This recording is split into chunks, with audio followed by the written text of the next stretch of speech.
When the item that you would like to comment on is being discussed, press 9 to let us know that you would like to speak. You will be called upon by the last 3 digits of your phone number. After you are called upon, you may press 6 to unmute yourself. For those who are attending this meeting in person and would like to provide public comment, please fill out a request to speak form and turn it into the secretary. All speakers will have 3 minutes to speak. We will alert you when your time is up.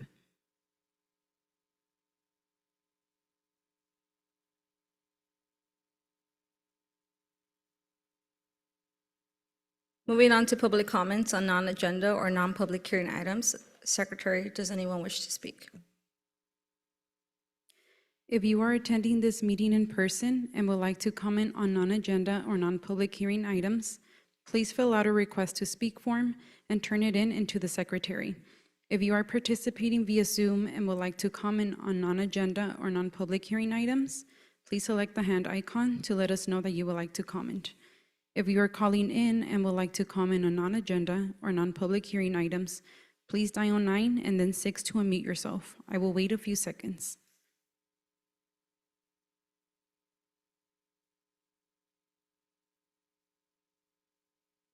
Chair, we do not have any speakers.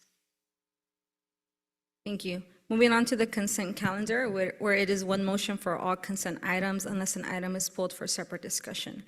Is there a motion to approve item A, minutes from July 27th, 2026, and item B, excused absences?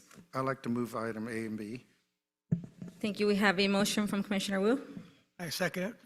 and we have a second from Vice Chair Benninger. Secretary, can you please call for a roll call vote? Commissioner Guzman? Aye. Commissioner Leo? Aye. Commissioner Oliva? Commissioner Pham? Aye. Commissioner Wu? Aye. Vice Chair Benninger? Aye. Chair Ramos? Aye. Motion approved by majority vote with Commissioner Oliva absent. Thank you. That concludes the consent calendar items. As there are no public hearing items tonight, that concludes the business calendar, and we will be moving on to the work study session. The item up is a Part B of the work study session for the Comprehensive Zoning Code update. Principal Planner Siri Champion will provide a presentation.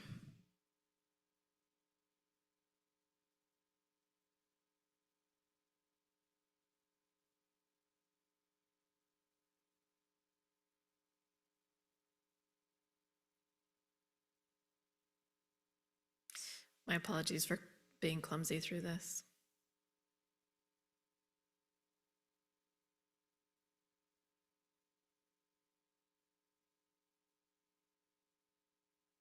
Very good. Good evening. Thank you, Chair, Vice Chair, Commissioners. Thank you to all the staff and stakeholders that are here in the audience tonight. This is a very significant project for the City of Santa Ana, and I'm really proud to see all of the people that are here tonight. It's very exciting to be presenting the Comprehensive Zoning Code update. And as a reminder, the underlining value statement that we have for this project is that good codes make good communities. And so we're here tonight to work together in that forward movement. As Chair Ramos said, tonight is Part B of a 2-part study session. On July 27th, we presented on outreach, the project approach, and the status. And tonight we're focusing on the zoning map and the zoning code and many details having to do with both of those. First, I'd like to lay the foundation for tonight's presentation and for the Comprehensive Zoning Code update, and that is the general plan. The Comprehensive Zoning Code update is an implementation action of the general plan, and it's an effort to make sure our zoning is consistent with general plan policies.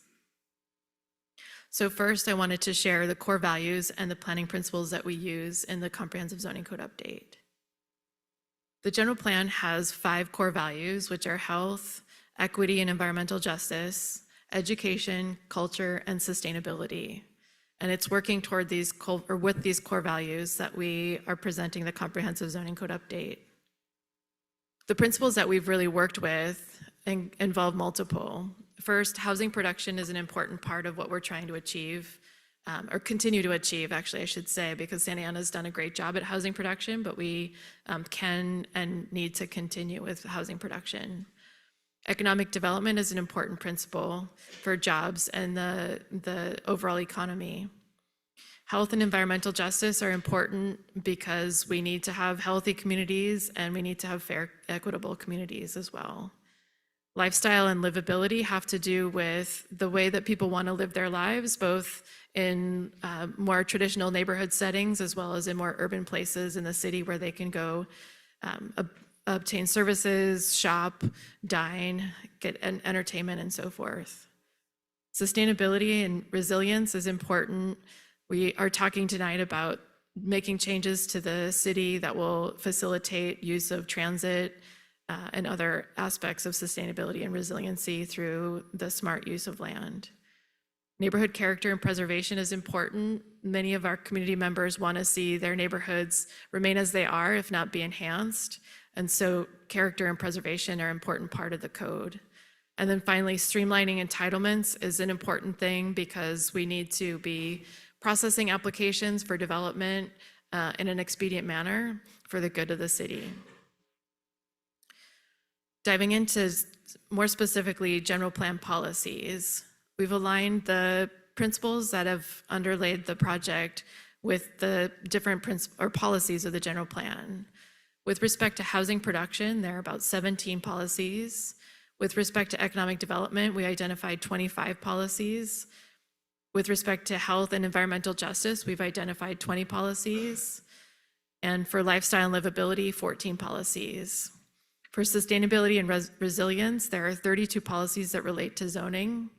And for neighborhood character and preservation, there are 26 policies that relate to zoning. And then finally, there are 7 policies that relate to streamlining entitlements. So first, we'll take a look at the draft zoning map, and then we'll dive into many pieces of the code as it relates to the zoning map. So this is the draft zoning map as of June 29th, 2026, and you can see a wide variety of different zoning districts throughout the city. The majority of the city is in the single-family residential character or zoning district or low-medium residential. Beyond that, we have golden and brown colors that represent higher density housing. We've got red that represents commercial types of uses. Pink is offices, and then we have purple, 2 different shades of purple to represent our mixed use categories. And then industrial are in the shades of gray. And then we have institutional and open space, which are blue and green. And then finally, we have a variety of specific developments and specific plans that will be retained.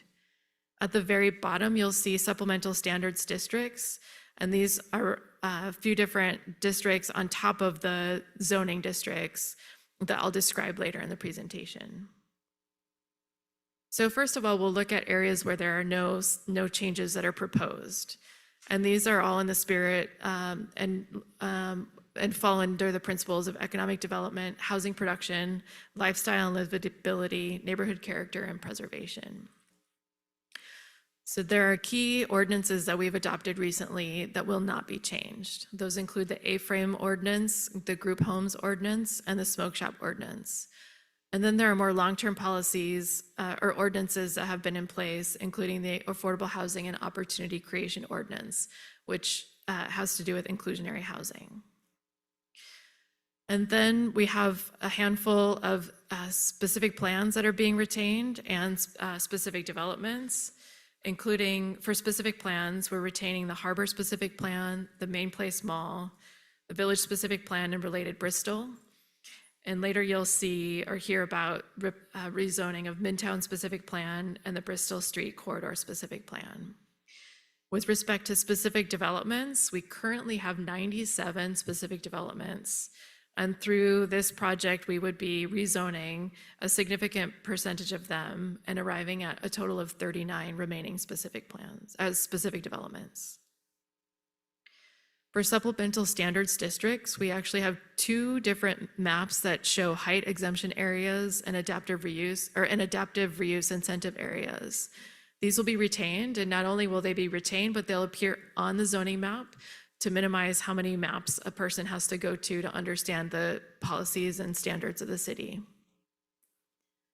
Next, we'll look at minor changes proposed, which also cover many different principles, including economic development, housing production, lifestyle and livability, neighborhood character, and preservation. First, the residential, commercial, and office zoning districts are illustrated on this map. Again, you can see the residential in the yellow gold colors and the brown, the office in the commercial in red, and the office in pink. So these districts are changing in a limited manner. We are looking at changes to uses permitted and to development standards. And the main goal of doing this is to reduce barriers to reinvestment and to allow flexibility and streamlining in the review processes. By reducing barriers to reinvestment, we're talking about policies that include, or standard regulations that include allowing people to develop on non-conforming lots. And also another example is changing our parking standards to make it easier for commercial developments to redevelop or re-tenant their properties. We've also talked about, or not talked about, but we've also incorporated objective design standards, which provides clarity for owners, applicants, our staff, and so forth. And it also minimizes the amount of negotiation that staff need to do with our applicants. For new supplemental standards districts, we have agriculture, which would be applied to the Little Texas area to enable the continued use for horse keeping.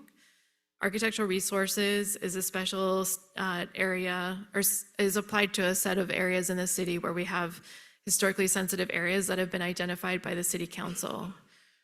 Then we have what are called public realm plan supplemental standards district, which is an area of the city, or represents areas of the city within the general plan focus areas where we don't have enough right-of-way width to accomplish the improvements that we want to see. And so we're looking at asking for requiring additional setbacks in order to achieve the public realm. And then finally, South Main, we've drafted supplemental standards for South Main to maintain and achieve an enhanced Main Street feel.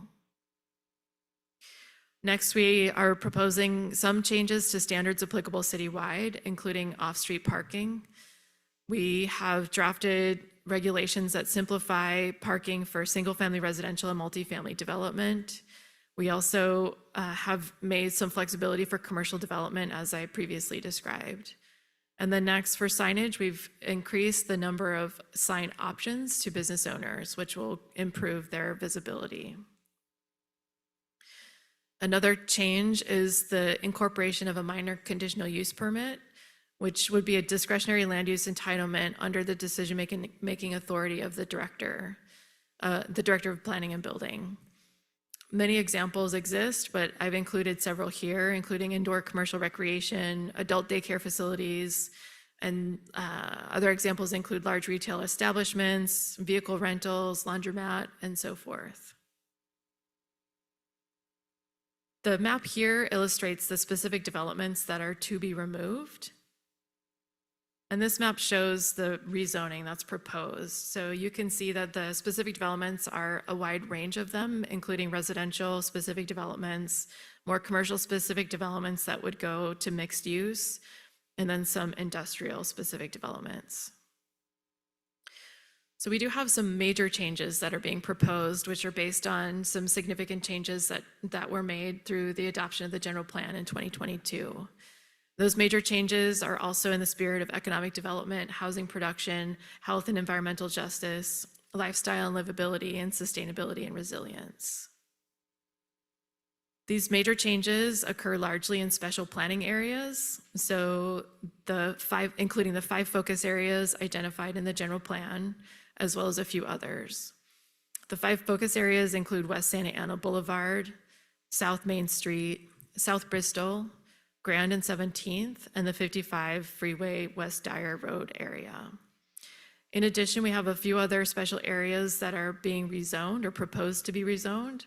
Those include the Midtown Specific Plan, which is proposed to go away. The Metro East Mixed Use Overlay is proposed to be removed. And then SD 76 and 43, which are Hutton Place and I forget the other one. MacArthur, thank you, yes. I forgot to look at my notes, I apologize. You might be missing some good nuggets. So these special planning areas are proposed to be rezoned. Many of them are proposed to be rezoned for mixed use, including two different categories. One is the urban neighborhood and the second is district center. First, in terms of the urban neighborhood, we have 4 different categories, and the urban neighborhood ranges from 20 dwelling units per acre up to 50 dwelling units per acre. The urban neighborhood is the lowest, and that's intended to be a transition between the lower density and lower density areas and our more urban non-residential districts. Those are located largely along South Main Street and West Santa Ana Boulevard. The moderate density, the proposed moderate density would be located in the UN 30 zone, representing 30 dwelling units per acre. And those are largely located along Grand and 17th and South Bristol. The urban neighborhood medium zoning district is proposed to be 40 dwelling units per acre, and that is located in the Metro East mixed use overlay area along with some district center zoning. And then lastly, the urban neighborhood medium high at 50 dwelling units per acre is intended to be a more urban scale compared to the others. And that's located in a little area now at the south end of Flower and Sandpoint neighborhood. The urban neighborhood districts are similar to those that we have in the current transit zoning code. There's a minimum density to promote higher density development. The setbacks are narrower, and we have a maximum setback of 10 feet. For height, we are not now, but the general plan includes a maximum height of 35 to 65 feet. We're proposing publicly accessible open space to be included to promote social activity and interaction in those important areas to the community. There are transitions adjacent to single-family residential and low-medium residential districts to make sure we're keeping privacy and we're not going from a low-density single-family resident right next to a tall apartment building. And then lastly, we have regulations that promote mixed-use ground floor or require ground floor commercial. The district center districts range from 90 dwelling units to the acre up to 125 dwelling units to the acre. These are intended to be more urban environments, mixed-use corridors, and transit-oriented for a multitude of uses, including multifamily, office, commercial business, education, and so forth. These district center districts are similar to those that are in related Bristol specific plan, as well as in MacArthur Place.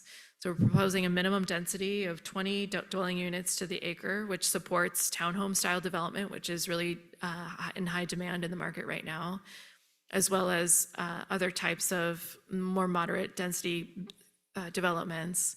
And then it would go up to 90 dwelling units to the acre for several of the districts, up to 125 dwelling units to the acre in the DC5 zone. This too would have publicly accessible open space and transitions from single-family residential and low-moderate residential to the more dense areas. And I forgot about height. The height proposed is 65 to 255 feet. And here again, there are incentives to have ground floor commercial as well as residential above, and in some places, ground floor commercial would be required. Next, we'll look at the 2 industrial districts. I know that these aren't in the industrial category that I'm going to present later. I'm including them here because these are a major change that was introduced through the general plan. And so the flex districts are intended to be office industrial spaces that can go back and forth between different types of uses easily to meet the different demands of the market. The idea is to promote small-scale clean manufacturing, research and development, as well as corporate campuses and commercial retail, as well as other types of manufacturing spaces. The flex districts have, it's a new industrial type district, so we don't have any other districts that are similar to this. But here we have larger setbacks than in other mixed use areas. The heights are taller in the flex industrial than in other industrial areas. And there's a higher FAR for these types of developments. The intent is for these to have job-rich uses, and so when you look at the zoning code, you'll see a long list of a mixture of uses ranging from commercial and assembly to industrial and research and development type uses. Again, there's transitions proposed adjacent to residential, all residential uses, including those mixed-use districts that have residential. There are also objective design standards incorporated to achieve a higher quality of development. And finally, we have supplemental operational standards. So now we'll dive more deeply into the industrial zoning districts as a broader category. The principles that underline the industrial zoning districts approach are both economic development and environmental justice. And these are two things that are very important in the general plan. However, as we've heard through our input from stakeholders, these can be challenging to achieve together. And we're working hard to make that happen. General plan policies say to protect industrial land. General plan policies also say to ensure compatibility of uses. And general plan policies also have economic development priorities, and those include the production of living wage employment. This is a map that shows all of the different types of industrial uses or districts in the city, including light, which are called M1, heavy, which are M2, and then the flex industrial that we just talked about. And you can see pockets of these in the northern half of the city. And then there are also larger areas in the southwest and southeast and along South Main. The light and heavy industrial districts are not proposed to change very significantly. So the uses and development standards are largely remaining the same. However, we have incorporated objective design standards to help with the quality of development, and the noxious uses ordinance would continue to apply. So in terms of feedback regarding the relationship between economic development and environmental justice, we've heard about pollution and other types of impacts that are of concern. We've also heard about a lack of open space, community serving uses, and community benefits.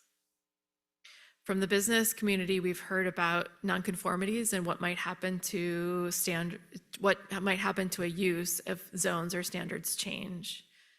We've also heard about standards for outdoor operations, which are a keen concern because of potential constraints to uses such as contractors' yards, equipment rental and sales, and outdoor storage of equipment. We've also heard that we need to clarify what is meant by fully enclosed industrial districts. And that's an important piece because some permitted uses could operate indoors or outdoors, and some really could only operate outdoors. So by enclosed, we mean fenced or walled, and not necessarily all operations interior to a building.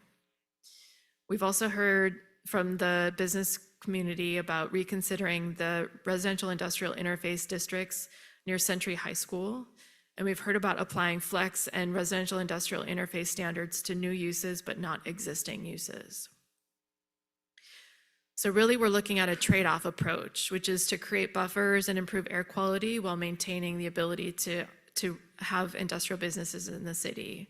And the way that we can do that is to look at changes to allowable uses, changes to development standards, and changes to operational standards. The areas where compatibility is most important are illustrated on this map. So in the upper left-hand corner of the city, there's a small pocket of industrial near residential.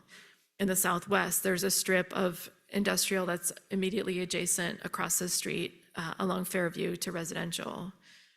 North of the transit zoning code, there's a little pocket of industrial that's adjacent to or mixed in with residential uses. And then the western side of the city, or eastern side of the city, going from about First Street all the way down south to almost the bottom end of the city, there's a corridor that's industrial and residential adjacent to one another.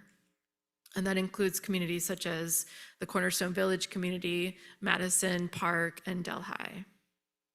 And then to the south end of Main Street, we have pockets of industrial that are also adjacent to residential uses. So to look more closely at trade-offs and potential for mutual benefit, the trade-offs include moving the most intensive industrial uses into the heavy industrial M2 zoning. Second, modified development standards, including deeper setbacks abutting residential, and adding operational standards in the residential industrial interface. Finally, for mutual benefit, the draft zoning code proposes to add non-industrial uses into the residential industrial interface. You can see the interface illustrated on this map. You can see dashed areas that overlay the M1 zoning district, and those are along those strips of land where you see residential next to industrial.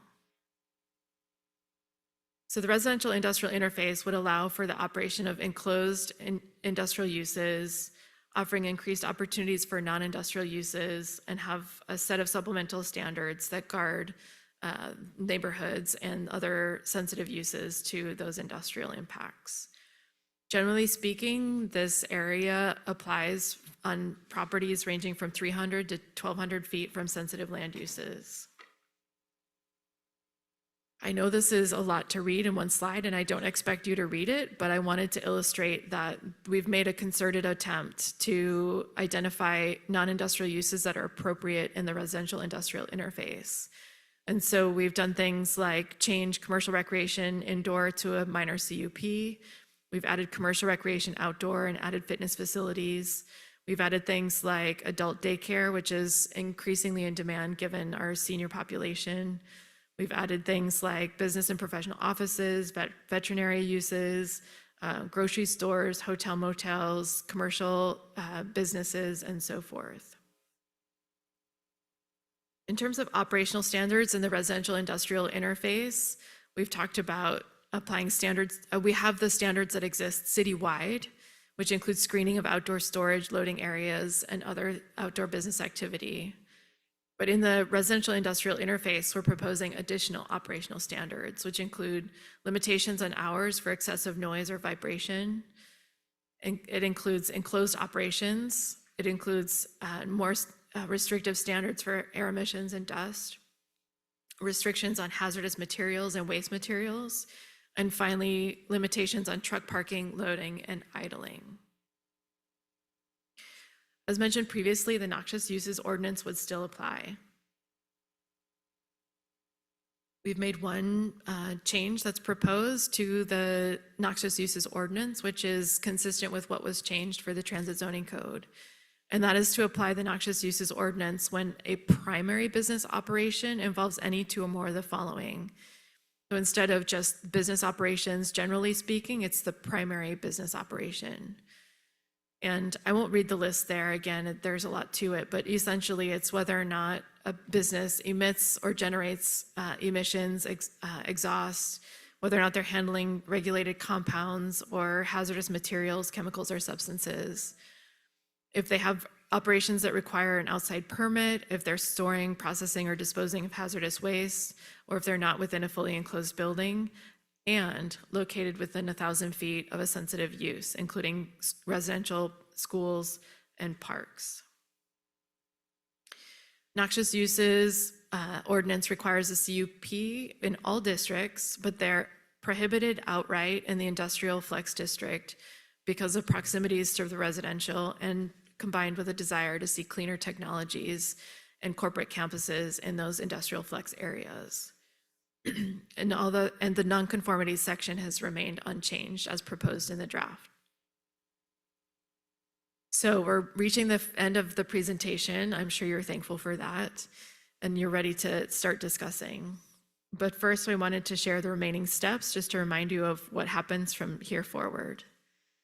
So as you know, the draft of the zoning code was released on July 20th, and it will continue taking comments on the draft zoning code up until the Planning Commission public hearing on the 24th of August. And we'll likely keep the draft open for public comment beyond that time. The staff continue to have ongoing meetings with stakeholders, and I welcome and invite anyone in the audience to contact me if they'd like to have a meeting with staff.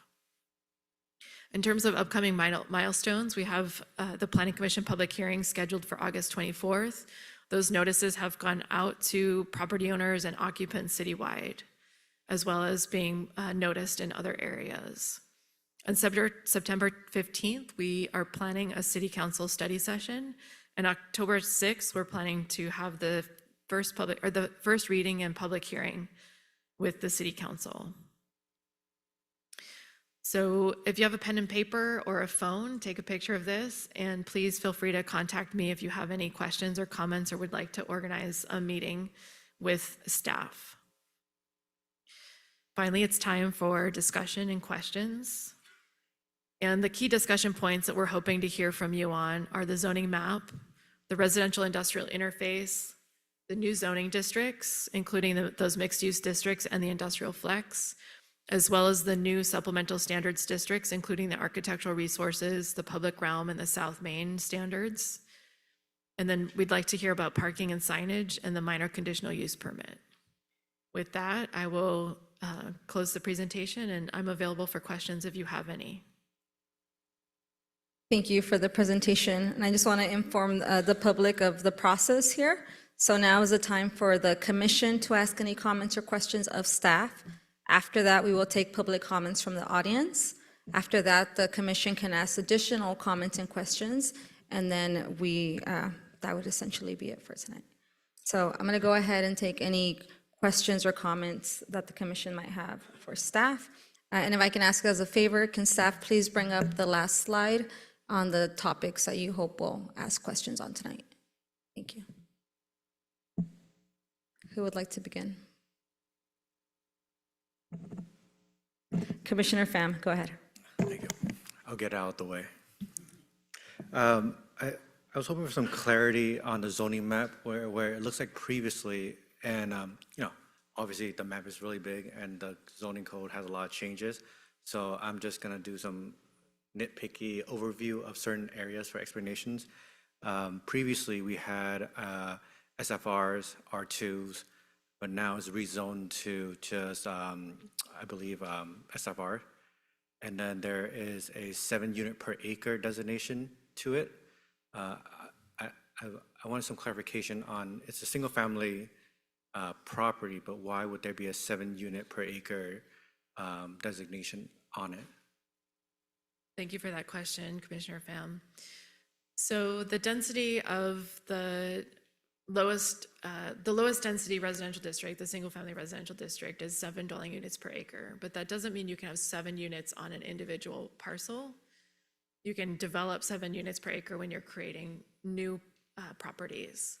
So on an individual parcel, you could only have 1 unit unless you apply for an ADU or use something else like that.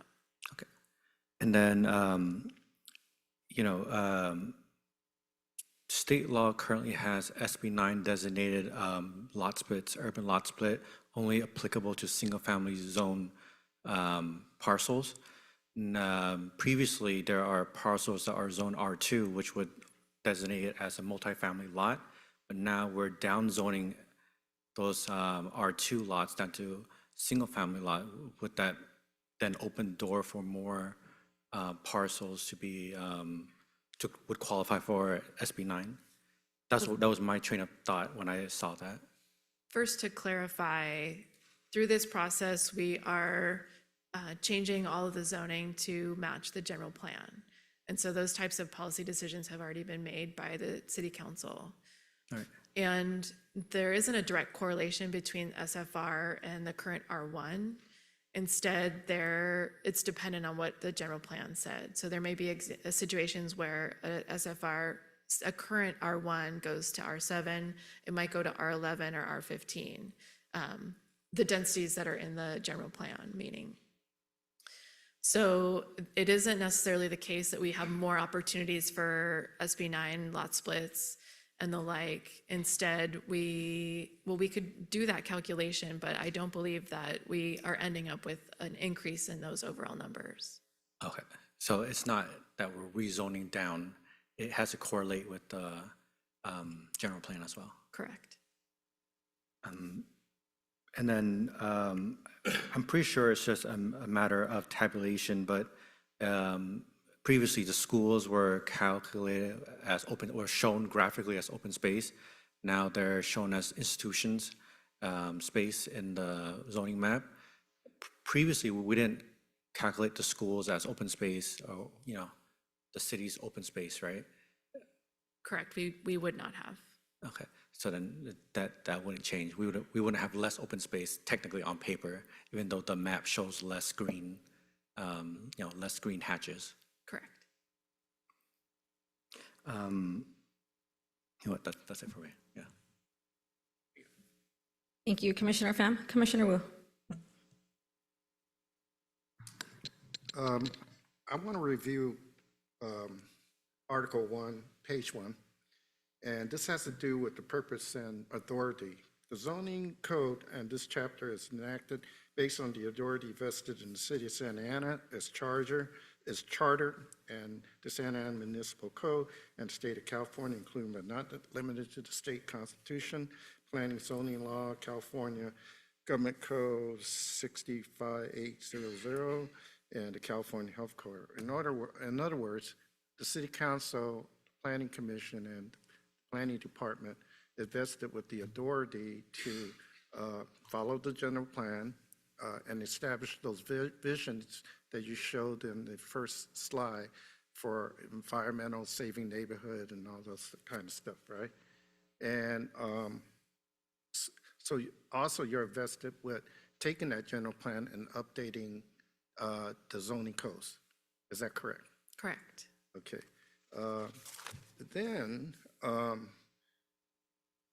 there will be there is existing non-conforming and conforming uses that has come up over time.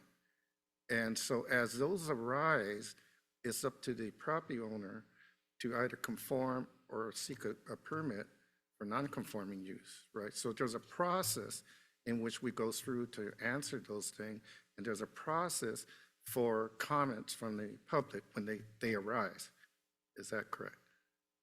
If I heard you correctly, you're saying that there are existing nonconformities and there could be more nonconformities, and there is a process by which people can make improvements or changes to their properties? Right. The way I see these 400-some pages is that you're taking the general plan and the visions and the guiding principle, and then you organize them by different sections and zoning areas, specific or standard, and try to put as much information that is available for the public to see, including a website. When they go on that page, they could click on something, leave a question, which you guys will answer, right? And how many comments have you gotten on that already? Oh, goodness. We've gotten over 100 comments. How many? Over 100. Over 100. So over 100 people took the time to read it and answer, right? So we're getting to the point where we are getting participation and we're getting comment. But other non-conforming will arise, in which you'll come back to the Planning Commission to kind of decide on it through conditional use permit and other things, right? Correct. Okay. If I could just go back to a comment that you made earlier about Sure. the nonconformities. Yeah. So it's important to note that code changes over time regularly, and as a result, nonconformities exist currently, Right. and they will continue to exist for those nonconforming properties unless we're modifying the code to be consistent with that existing development.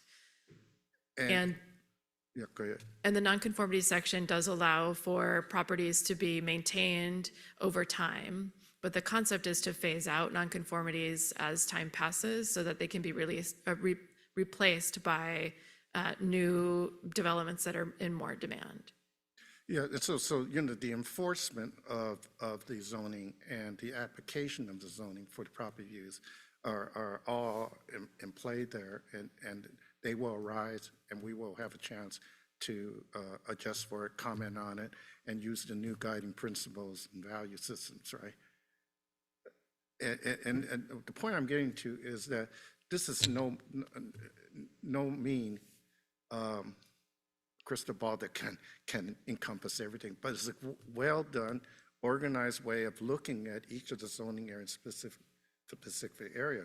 If I was a property owner, I would be looking at the specific area in my zoning and say, oh, this is my property, it's affected this way.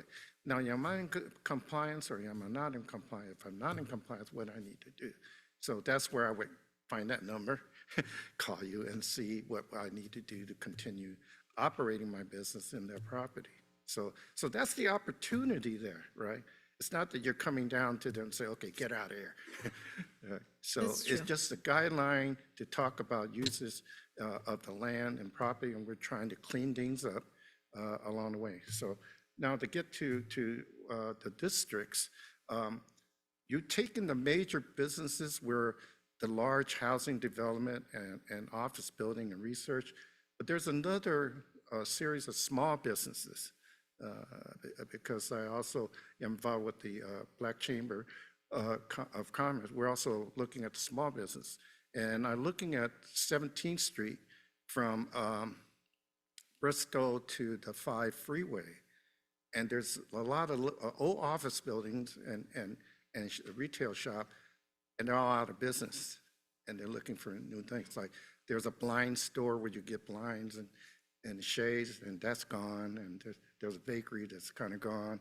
And so these small businesses I see disappearing. And also the little office park near Temple Calvario, that's all in play. We approved someone to do a DoorDash type business. I don't know if they went out of business or they ever got started. So while we zone these areas, it's going to still take investors and business people to take advantage of it, right? So we just have analyzed the areas that are designated and try to be as consistent as possible. Am I correct in assuming that? I didn't hear that last statement. Yeah. What was the last statement? So anyway, the 17th Street and these small businesses may not be in any specific plan, but they can be covered as businesses within that zone. Correct. Okay. And if the opportunity comes up, we can report things like there's an abandoned building there that no one uses and all that. So it's up to, again, the public neighborhood association and anyone that cares to call you guys and say, okay, this has been boarded up. We see people hanging out there, and is there something that can be done with it, right? So there's an opportunity to take care of those problem properties, right? There's a property that used to have a fence around it across from Statler Brother on, what is it, Tustin Ranch Road?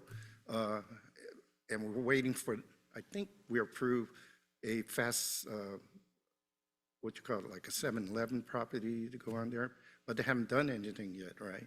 So if I call attention to that, well, are they going to do something? But at least they're taking care of the property by mowing down the lawn, cleaning up any trash there. So again, that takes, again, civic, opportunity there. So I'm looking at the zoning map, the residential industrial phase, like Commissioner Chris Leo. I'm interested in increasing the economic base of the city because we have a very young population. 75% is the ethnic minority group. Income is only about $70,000, about average in the city. I like to see that raised.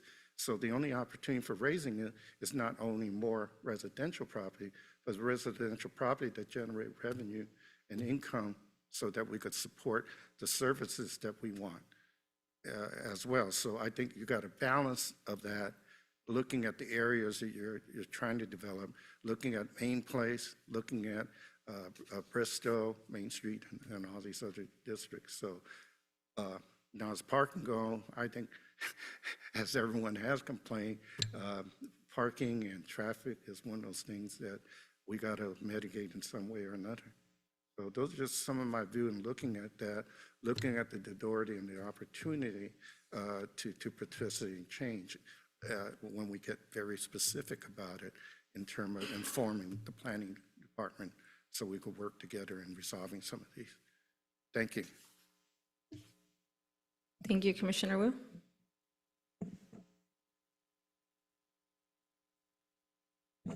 Okay, Commissioner Leo, go ahead.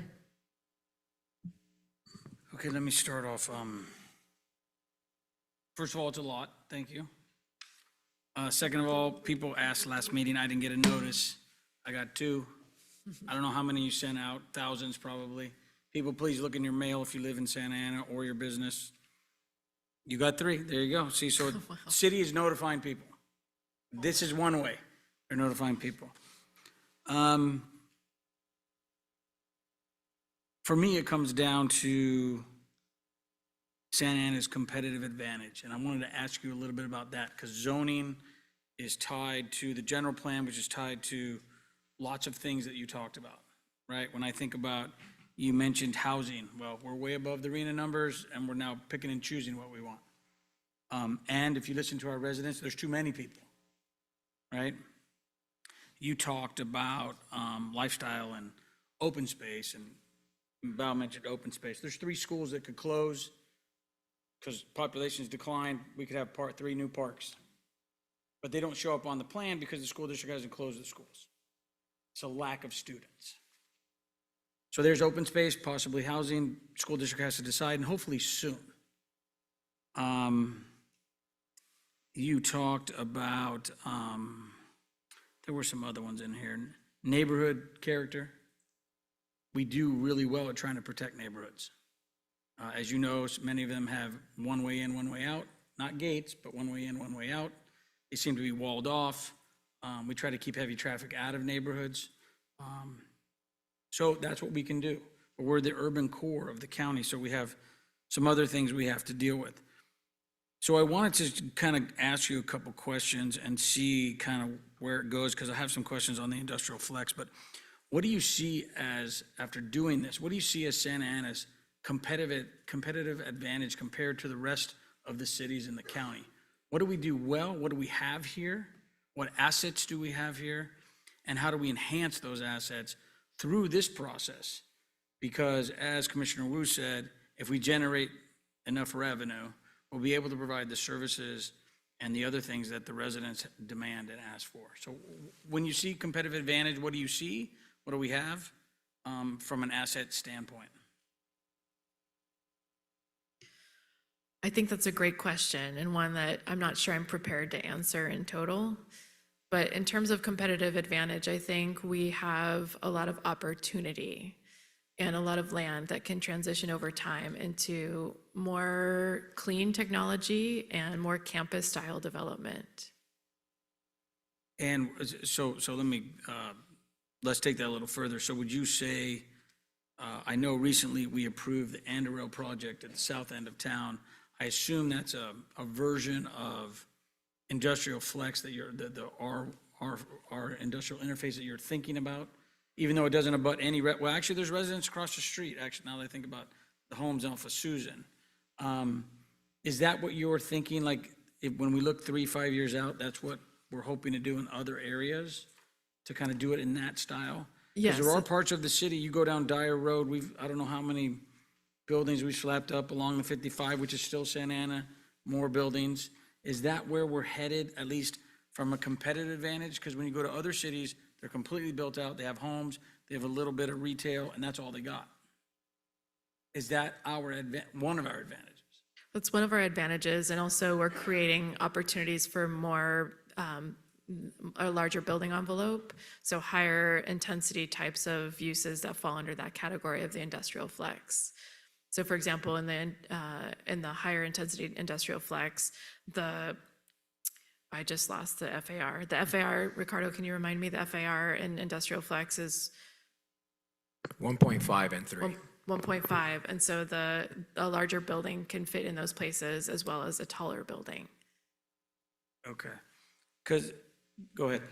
Thank you, and I think Siri is doing a great job answering these questions, and I just want to offer some more macro level perspectives to answer your question. So, as someone who routinely attends events from the BIA, from ICSC, where retailers, developers, I can share with you that time and time again, what we hear about Santa Ana's competitive advantage are a couple. Number one, it's geography. Right, location. People love the location, being centrally located.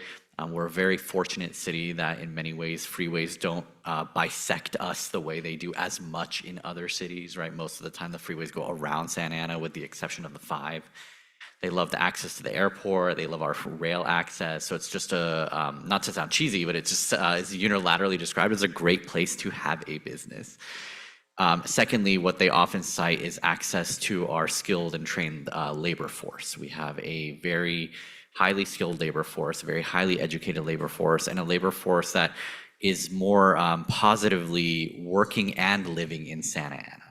Right, so this is not a community like Moreno Valley, where like by a ratio of almost 20-1, the number of jobs to residents, where people have to leave the city to find meaningful employment. This is a city that really is capitalizing off its location in the core of the business complex that is housed between us, Costa Mesa, Irvine, and Tustin. So it's really a great central economic ecosystem that exists among the 4 cities. And so when we look at examples like Anduril and the example that you brought up, Commissioner, those specific examples were used actually to inform some of the updated proposed development standards.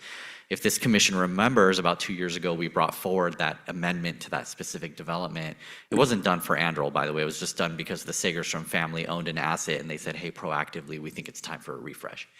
And ultimately, the development standards, the architecture, the output that came out, we said, if we stood behind this as a recommendation for approval to our planning commission, and if anyone's driven by, it came out pretty darn good, then that should be good enough all throughout the industrial area, right? I mean, if we like what it put out, clean, modern, well-landscaped, well-aesthetic, contributing to the community, this should be good enough for the whole city, not just one little pocket of property in the city. And Commissioner Leal, just for the audience's benefit, the homes on Susan Street are technically in the city of Costa Mesa. And that's important that I note that, not as a correction, but simply as this is a general plan that's actually trying to not allow intrusion, further intrusion of residential into the industrial areas in many areas, because we have to maintain the ability of businesses to operate without sensitive land uses flanking them, but also prevent creating future households that are flanked by industrial in many ways, right? That's that balance that the general plan currently seeks. So overall, location and proximity to a very skilled and educated labor force come up time and time again when staff attends these sort of development conferences. And I really wanted to highlight that as a sort of macro level approach to what the general plan and the zoning code are really trying to build off of that series describing.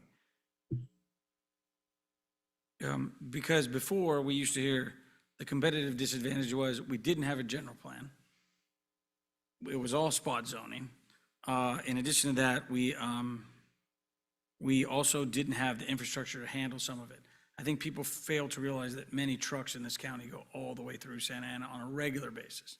And that's why our roads are torn up to a large extent. So let me get into a couple other things.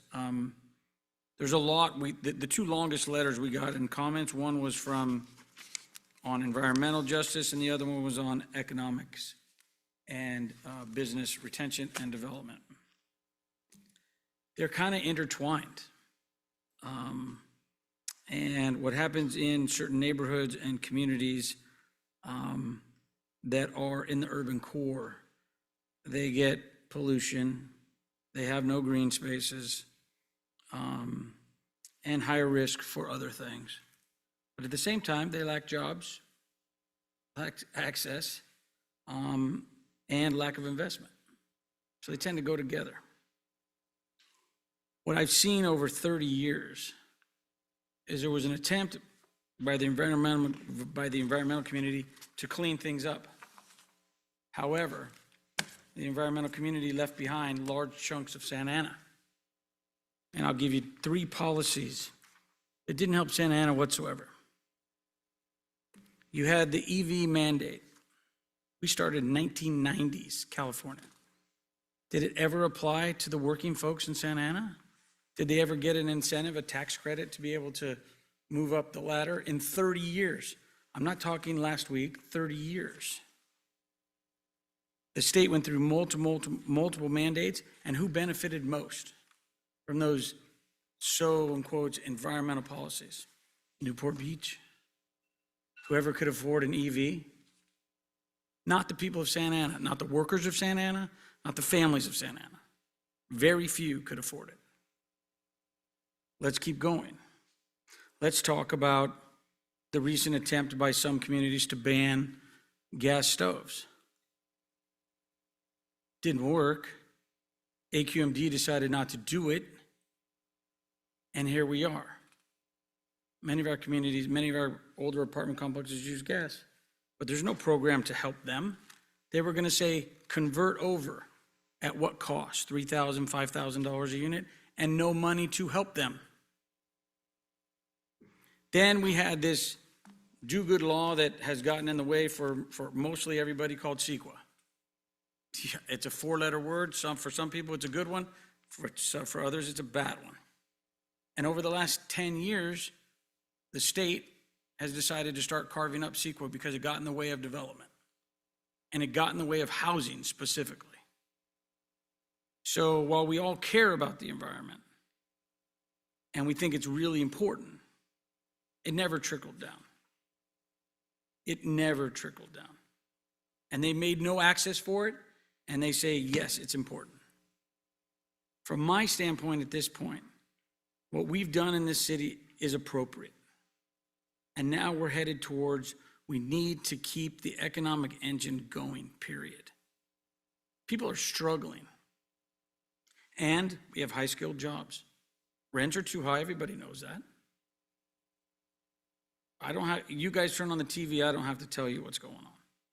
So from our standpoint, 3 to 5 years from now, I want those kids who graduate high school to be able to get a job near their home. Hopefully they don't have to live with their parents. It's a stretch. I got 4, I still have 2 at home. But we need to figure out where we're gonna go. And for me, it's about economic development.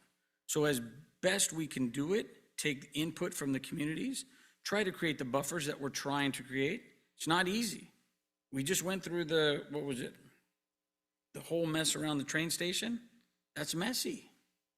There's other parts of the city that are messy. It's gonna take us a long time. It took us 100 years to get in this mess. It's gonna take us a while to get out of it. So for me, you're gonna see me as we go through this more about pragmatism. If you say I wanna do it in 2 years, I'll probably say let's do it in 5 to 10, because it's not gonna happen overnight. And other cities are gonna try to poach our businesses, that's for sure, because they need money. I spend a lot of time in Orange. Orange is hurting for money. They never pursued any business, pursued housing. Well, that doesn't get you any revenue. And it doesn't provide you services. It doesn't clean up the medians. It doesn't get you new fire stations, get you any of that. So that's kind of how I'm gonna look at it. But I wanna say, first of all, you've done a hell of a job. Really done a job. It's not easy. There's lots of factions in this city. And from my perspective, on the industrial side, we need to create the flexibility to allow new businesses that may be emerging. Right? I think to myself, right? South Orange County, who was it? San Juan, somebody turned down a battery storage facility, right? I don't know how many jobs it was, but they just turned it down outright. What if there's an entity that wants to come into Santa Ana and it's a cleaner business, but yet we don't allow it? How would we do it? Does it have to be a minor CUP, or should we just allow it by right? Because as we evolve and as we are watching the evolution of the defense industry and the SpaceX, we have a lot of those subcontractors in Santa Ana. A lot of people don't know that. But we got to create some flexibility to allow it. And then we got the old businesses. Storage, equipment rentals, big stuff that nobody else wants. Well, it's jobs. It pays for itself. So to me, we have to figure out how to keep existing and grow and maybe steal from others so that we can benefit. And as we said, we have a competitive advantage. So we should use it. So that's kind of my framework as we go through this, and I listen to other commissioners. But first of all, thank you. It's not been easy. It took us 100 years to get in this mess. It's going to take us a long time to get out. Thank you. Thank you, Commissioner Leo. Commissioner Guzman. Thank you, Chairwoman. Thank you so much for that presentation. I have a question about the residential industrial interface, mainly because I don't understand necessarily how it works.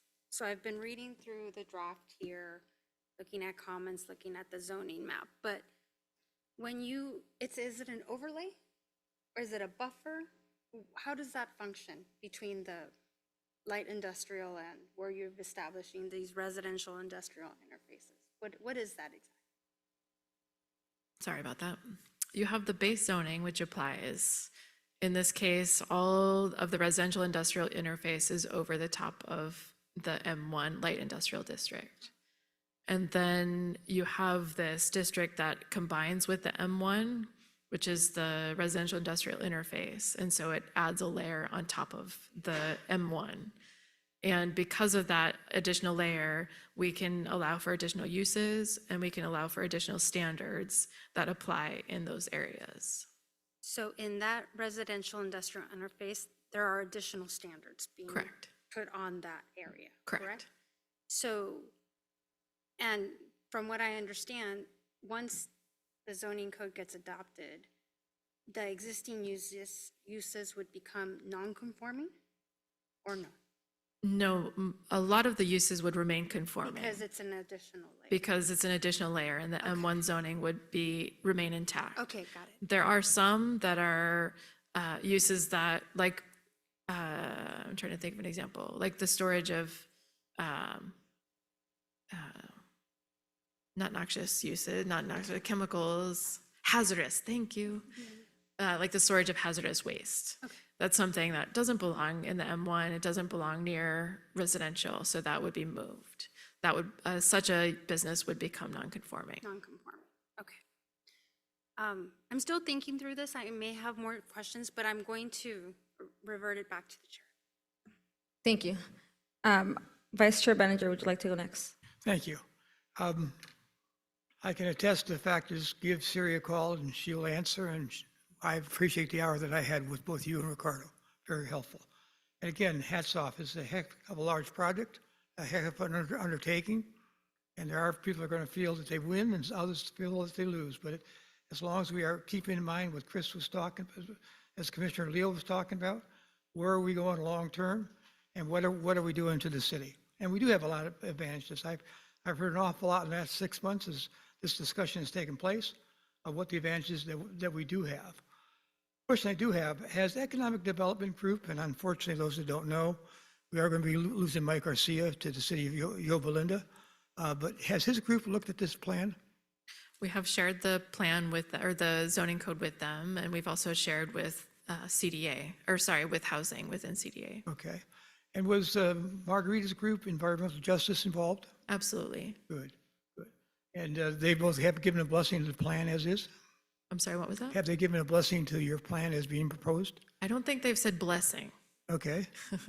But they've reviewed did it, they agree? yes. Did they have any concerns? No concerns. Okay, all right. Very appreciative of the information we got from various people today.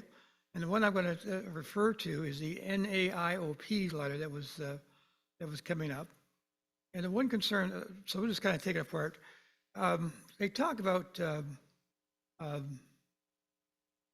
equipment rental, light rental. And I have my favorite place, United Rental, right on Seagerstrom, or actually Dyer Road and Maine. Are a small operation like that going to be affected by this change? By outdoor equipment rental? Correct. The way that the code is drafted at this time, there would be impacts to those that have outdoor business operations related to equipment rental, yes. Okay. Some of it I see good reason for, because there's two rental places that I've used. United Rental there on Dyer does a good job of well fenced, keep things low. But if I read this, they'll be affected by keeping equipment outside, right? That is something that needs to be clarified in the way that the code is drafted. So we received a lot of comments about outdoor storage of equipment, outdoor equipment rental and sales. Okay. Will you be responding to the letter from the NAIOP? We'll be considering their comments, yes. Because the other one that they're concerned about is no heavy rentals. And if I read their letter correct, they're assuming that that'd be nowhere in Santa Ana, even in the midst of an M1 zone. And of course, businesses do need cranes and they do need some of the heavier equipment from time to time. When I worked for Dow, we were constantly renting stuff like that out. They're concerned about no heavy rental equipment in the city. Is that correct by the way our present plan is written? Could you repeat the last part? They're concerned Okay. about, They're concerned that this plan will eliminate any heavy rental equipment, cranes and such, even if it's in the midst of the M1 zone. that is their concern, yes. Yes, and is that true? I was just looking up to make sure that my information is accurate. I know that in the give me 1 second here.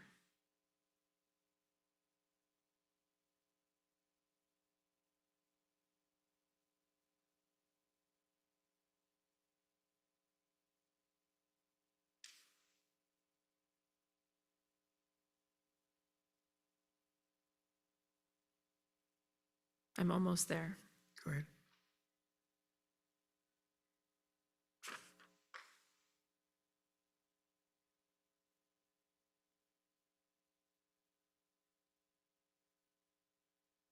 Ricardo, can you find?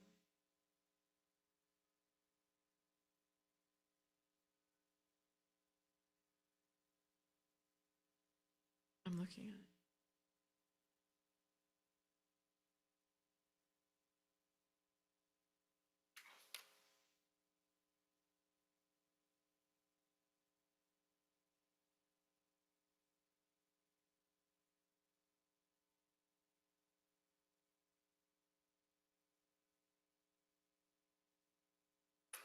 What's that?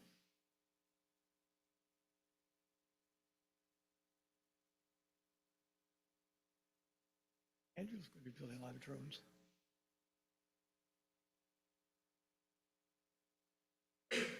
Thank you for that.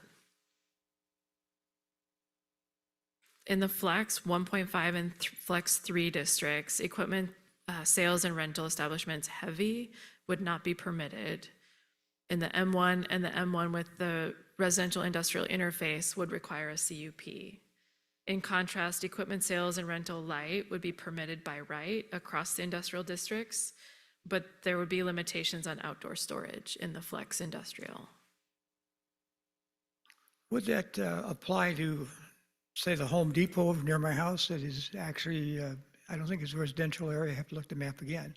But Home Depot, Lowe's both have outdoor storage of their rental equipment. Are they going to be affected by this? They would be affected by this, yes. Okay, so they would have to cover it over or do something of that nature? If they, for outdoor equipment rental, or for outdoor equipment storage, the requirement would be to fully enclose them with a fence or a wall. If I can add to that, Commissioner, Go or ahead. sorry, Vice Chair, problem. the Home Depot example that you provided, the equipment rental that typically happens in a store like that is ancillary. So that use would be regulated by the primary use. So they wouldn't be categorized as heavy equipment rental. Okay, okay. You can tell all the favorite places I visit in the city. Got it. Okay.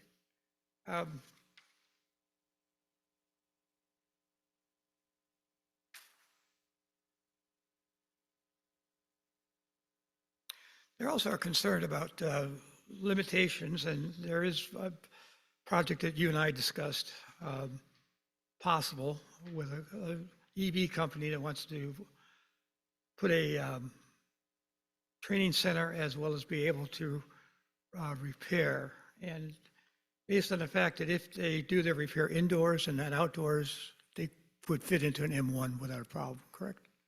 You said repair? Well, yes, they want to do repair indoors, not outdoors. Yes, As long as it's indoors, yes. which is a reason for that limitation. Just like we went through Lacey neighborhood and eliminated all the auto repair that was outdoors.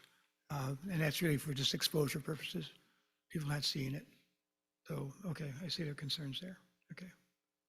In the All fle- right, I'm sorry. In the Flex, a vehicle repair and maintenance would be a minor CUP for minor and permitted in both the M1 and M2 in the residential industrial interface. And for major, it's the same. Okay, okay. All right, very good. Again,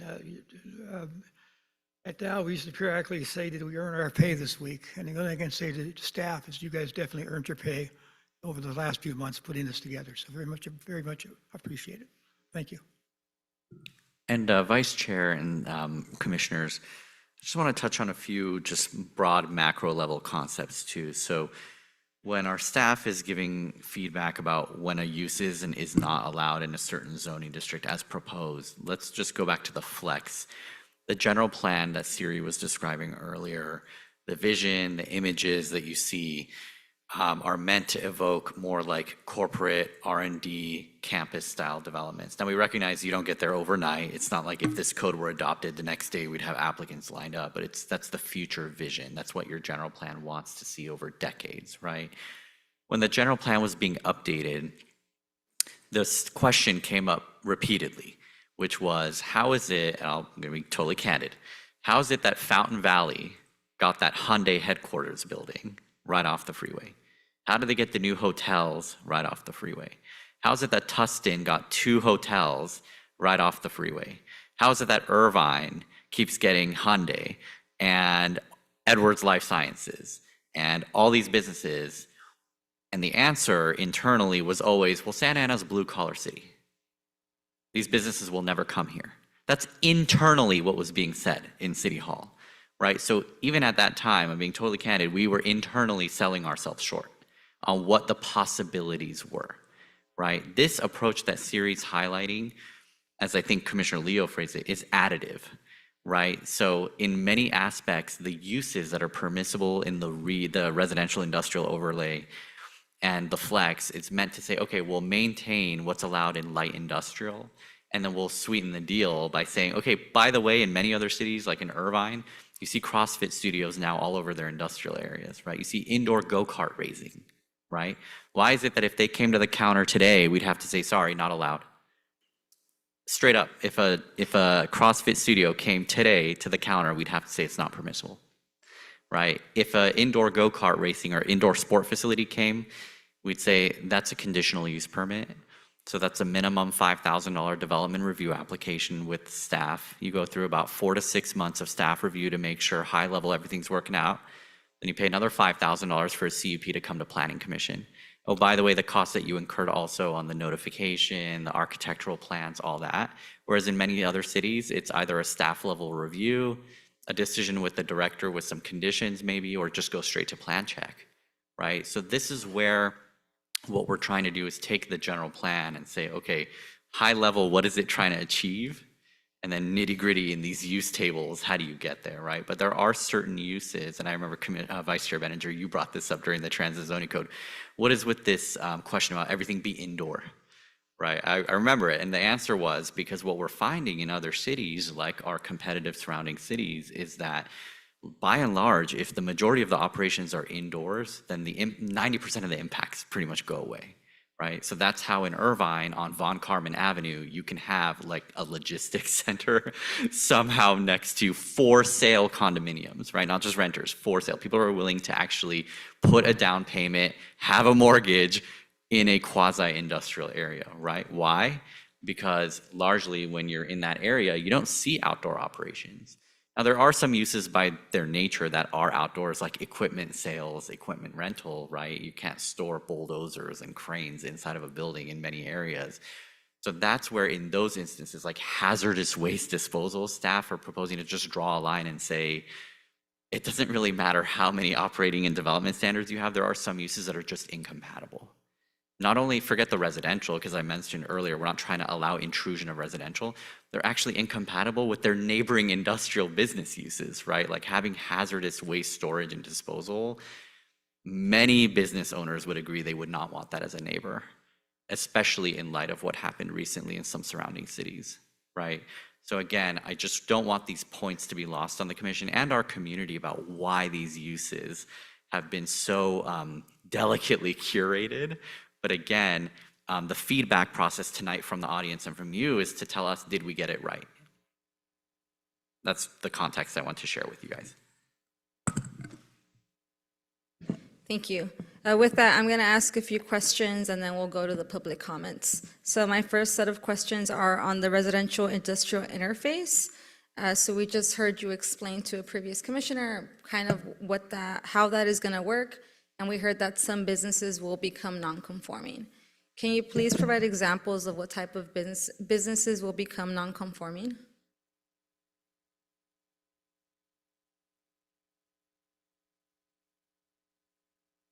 And if the list is available on a slide, if we could pull that up, that'd be great. I don't If not, think- it's I don't okay. believe I listed what would become non-conforming.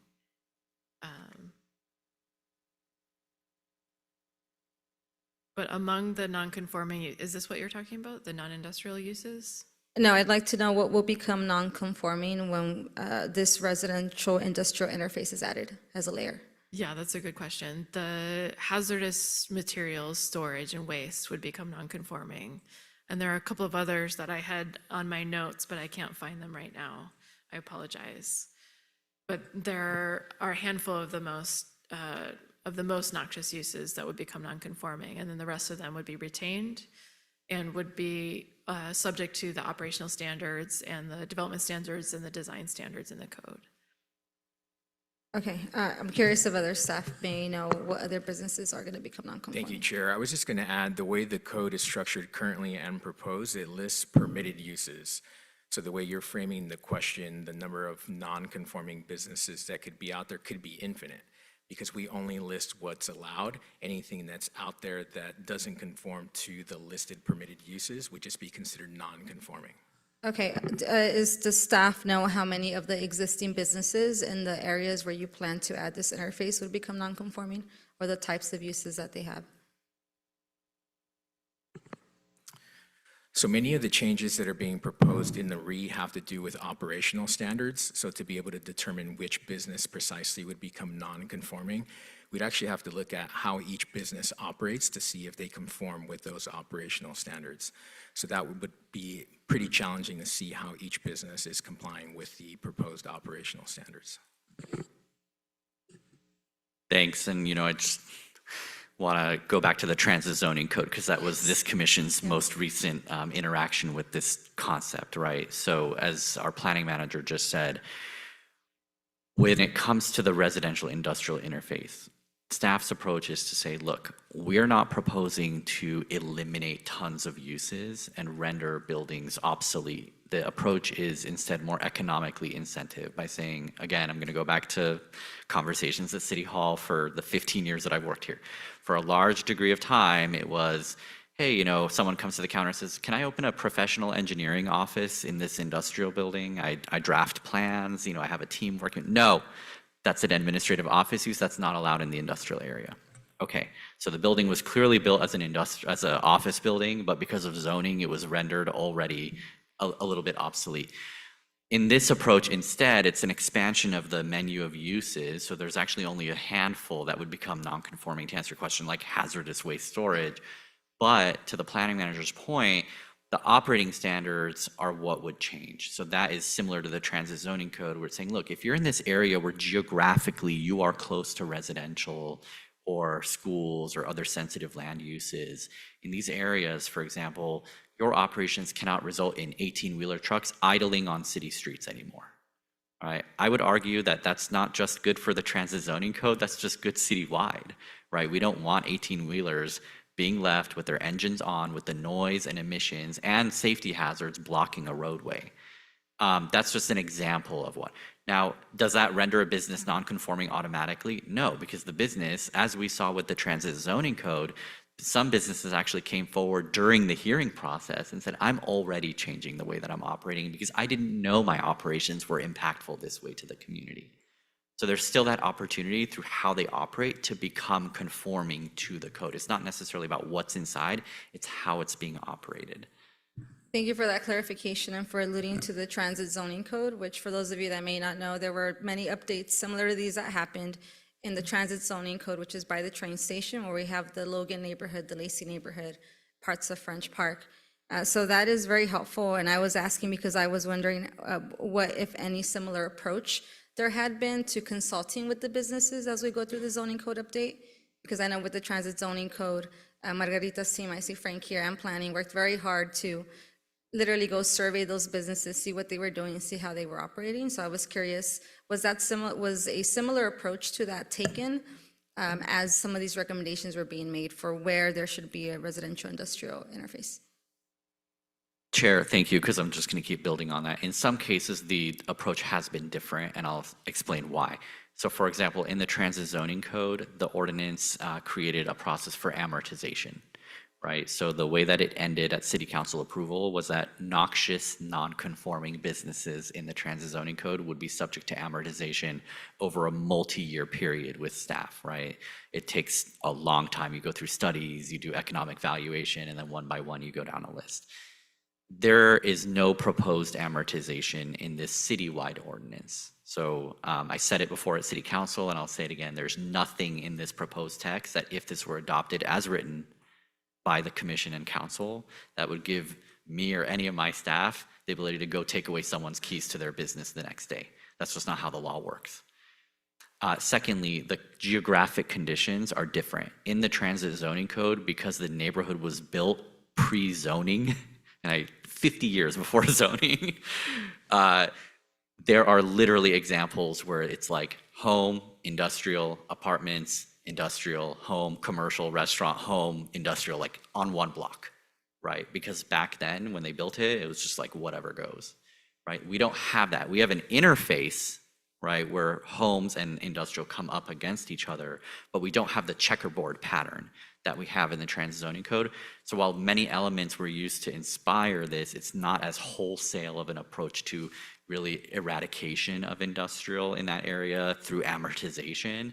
It's more economic incentive to see change over time. But in the meantime, have these good neighbor operating standards that say, look, we have to recognize as a community that we are unique, that there are blocks of this city where people's backyards line heavy industrial properties. That is not normal. It happens in other cities, but it's not normal, right? That's why these operating standards are being proposed. Thank you for that clarification and for stating how this approach is very different. I also heard the noxious use ordinance be brought up a few times. I don't know that everyone is aware that that ordinance exists or what it is. Can you please share with us what the noxious use ordinance is, and then also remind us of the existing language on non-conforming that's in the ordinance? Thank you for the question, Chair. Noxious use first, to explain the noxious uses ordinance, I'll first start with the definition. So a noxious use is one that satisfies a few different conditions. First of all, it has to satisfy a set of characteristics having to do with emitting, polluting, having some kind of material that is a problem, basically. So emitting, generating, or discharging particulate materials, exhausting emissions or handling, storing, emitting, or discharging regulated compounds, hazardous materials, chemicals, or substances. That's one possibility. A second possibility is operations that are regulated by and require a permit from a federal, state, or regional agency. The third is storing, processing, or disposing of listed or hazardous waste, or operations that are not contained within a fully enclosed building. So if a primary business operation involves any two of those things, then it may be considered noxious. And I say may because it also has to meet the second criteria, which is its location. And it has to be located within 1,000 feet of a public park, school, or residence. And when you look at those together, you determine whether or not a use is noxious. And then we go to the noxious uses ordinance that says anywhere in the city that one of these industrial noxious uses is located would be required to get a conditional use permit, regardless of whether or not it's permitted by right in another part of the industrial areas of the city. So if a business was non-conforming, it would just require a CUP? This is noxious uses as compared to non-conforming uses. Yeah, sorry, I just wrote a quick note, but throughout the presentation, there was mention that regarding non-conforming language as was in the noxious use ordinance. So my question was to remind us of that. Yes, I'm sorry. The nonconformities section that pertains to noxious uses has not been changed. And can you remind us what that states? And that means that if a noxious use is sold or somehow modified in a manner that requires a new certificate of occupancy, the nonconforming status goes away. So thank you, Siri. And so when that non-conforming status goes away, then an owner has three options. They either cease operations, that's the most extreme. they modify operations to modernize it to not trigger the noxious uses ordinance. So for example, instead of having a little emissions pipe that emits compounds into the atmosphere, they have carbon filtration systems where they closed loop capture it and dispose of it. And then the third option is to apply for the CUP. Thank you for that. And then my last question on the noxious uses. So I did see that we had one letter mention how we were regulating odorless and non-visible pollutants. Do we feel the noxious use ordinance also encompasses that? If those are regulated and if another of these conditions applies, then yes. But I think it's important to note that staff, Ricardo, help me out with this when you have a chance. So we don't have, other agencies regulate visible or non-visible emissions. It's not within our regulatory framework to be regulating those. Thank you, Chair. I would just add to that. I would say yes, since those outside regulatory agencies are responsible for regulating these kinds of emissions and compounds, thereby they'd be subject to a noxious uses CUP through our municipal code. Thank you. Those are all my questions on the noxious use and the residential industrial interface. I also have a question on the architectural resources, the new supplemental standard district. So can you please provide more information on exactly what that means, what is allowed on them, where they exist throughout the city, and if there's a map where that highlights where those areas exist, and if it's small, we can zoom in. That would be really helpful to me. Thank you.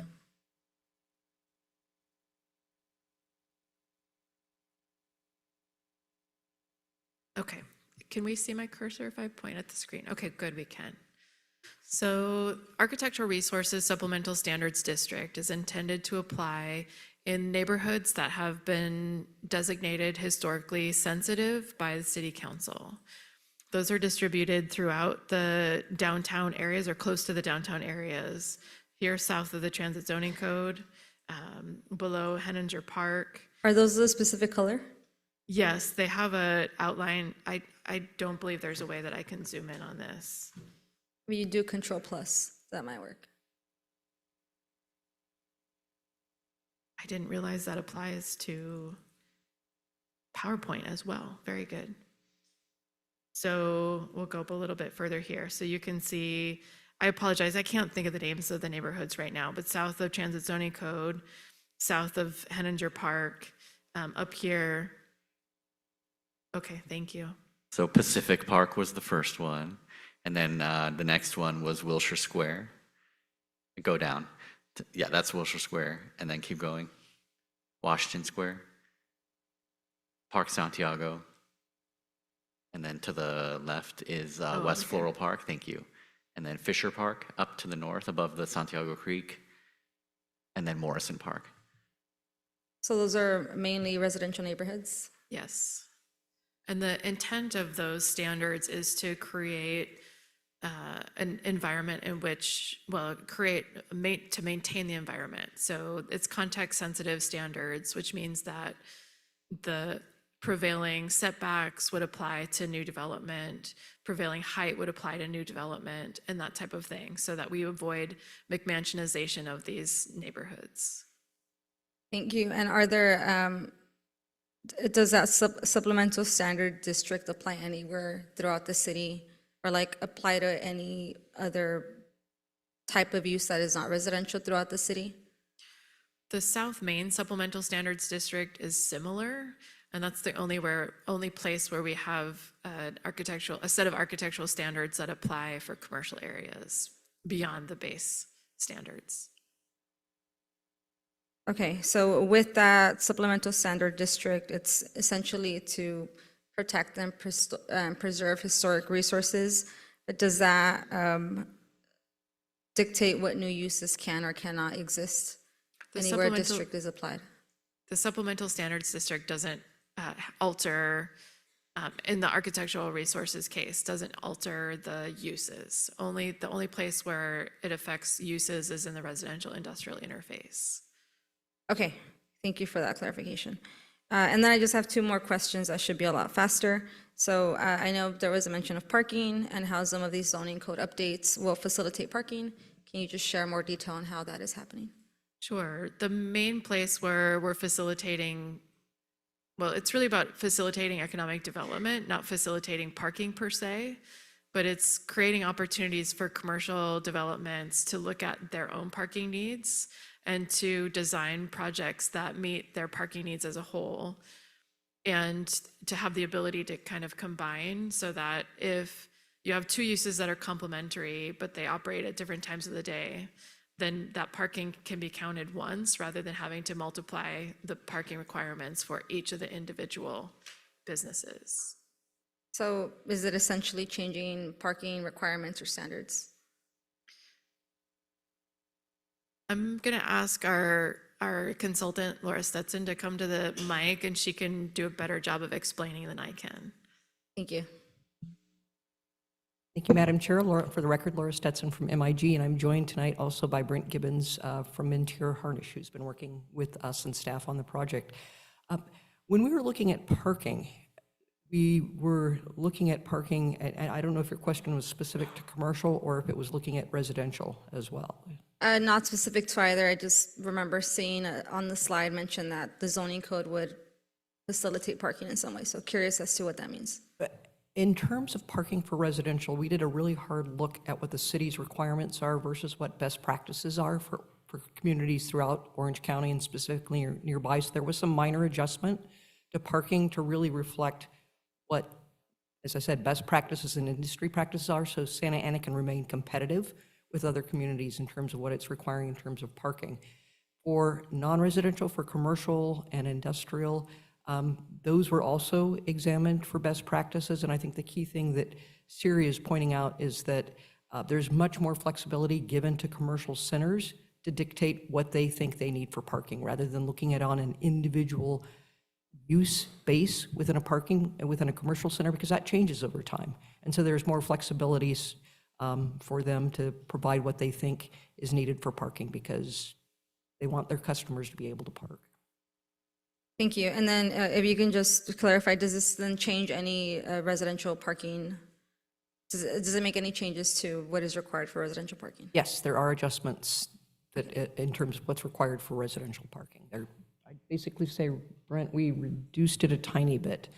But if you could indulge me for just a minute, Chair. When we were doing our community outreach, even starting at the beginning, there were concerns about parking and people saying, our streets are crowded, there isn't enough parking.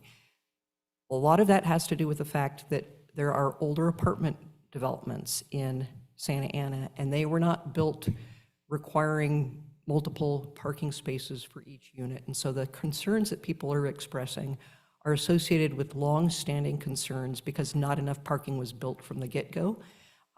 Moving forward, the standards that are proposed in the code are to address parking moving forward and to make sure that there is sufficient parking for the new uses that are going in.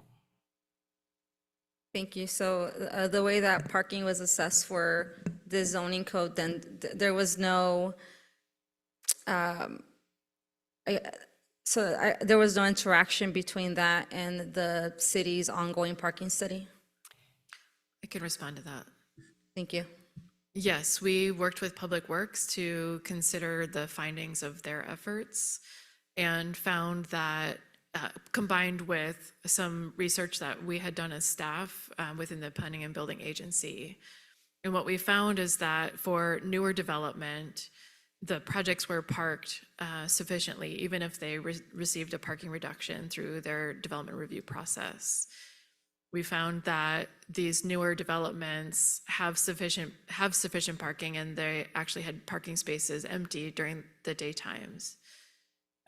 When it comes to the problems that we see in the residential neighborhoods, as Laura alluded to, that largely has to do with development being older and being constructed before current development standards.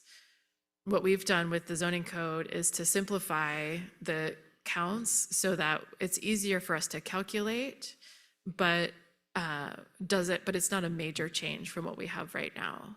Another important note is that when it comes to parking, our hands are really tied for the majority of the city, because the majority of the city falls under AB 2097, which does not allow cities to require parking. So ultimately what happens is that the developers look at what the market will demand and consider what they can actually rent or sell, and they'll park a project accordingly.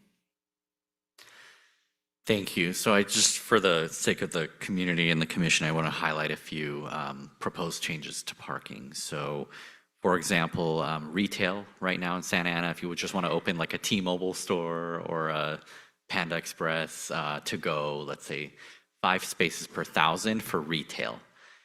We're proposing to lower that to 4, which is actually more consistent with competitive neighboring cities. They require a similar parking ratio.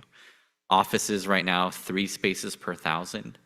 So if you wanted to just open an administrative law office, 3 spaces per 1,000, we're proposing to lower that to 2.5 per 1,000. I know 0.5 doesn't sound like a lot, but these offices often have a huge floor plate, so that actually meaningfully adds up. Why the changes? Well, there's been significant changes in consumer habits following the pandemic. And there's estimates out there that for every one vehicle in Southern California, there's at any given time 7 parking spaces everywhere. So I know that we are a parking impacted city, but when you consider that our parking standards as currently written today can mean that a business is told, yes, you're allowed by the zoning district, like that table says you're allowed, but there's not enough parking. So we actually have to deny you at the counter. It doesn't add up. So we're trying to make sure that every section of the code is in sync with one another. The other wish list that I always had, which we're finally pursuing in this code, is the ability that, as Siri was mentioning, right now in multi-unit centers, and many of them across the city, there is such a hodgepodge of variance for that shopping center, minor exception for that shopping center, legal non-conforming for that shopping center, that we're simply streamlining it to say if it's a multi-tenant shopping center and you know that it's a shared parking situation where the gym has different demands than the restaurants and the retail stores, then you can just look at a combined share parking situation, and that could be approved by the planning manager instead of having to come to the planning commission. And why that matters is that that's the difference of maybe 4 to 6 months of processing before a tenant is told yes or no, versus maybe 2 to 3 weeks of looking at a shared parking study, making sure the math checks out, and then having it approved administratively. And I don't know how many small businesses can afford to pay rent on a space that sits vacant for 4 to 6 months at least before a hearing is conducted. So these are the small business sort of incentives that are being built in to the code that tie to parking. If I could add one other incentive that we've incorporated, one of the comments that we've received from some of the business interests is that there's concern in the residential industrial interface area that to transition over time to a new type of use, like a commercial use, for example, industrial requires less parking than commercial does. And so they're saying, well, we might want to do that, but we can't do that because we don't have sufficient area for parking. So one thing that we've done in that part of the code is to say, for that type of use in the residential industrial interface, you're not required to add the additional parking that you would otherwise be required. Great, thank you for that clarification, and just for everyone that may be listening to understand that the zoning code update is not going to address our existing parking issues in residential neighborhoods, is what I understand, but will help bring new businesses in by reducing parking requirements and making it easier.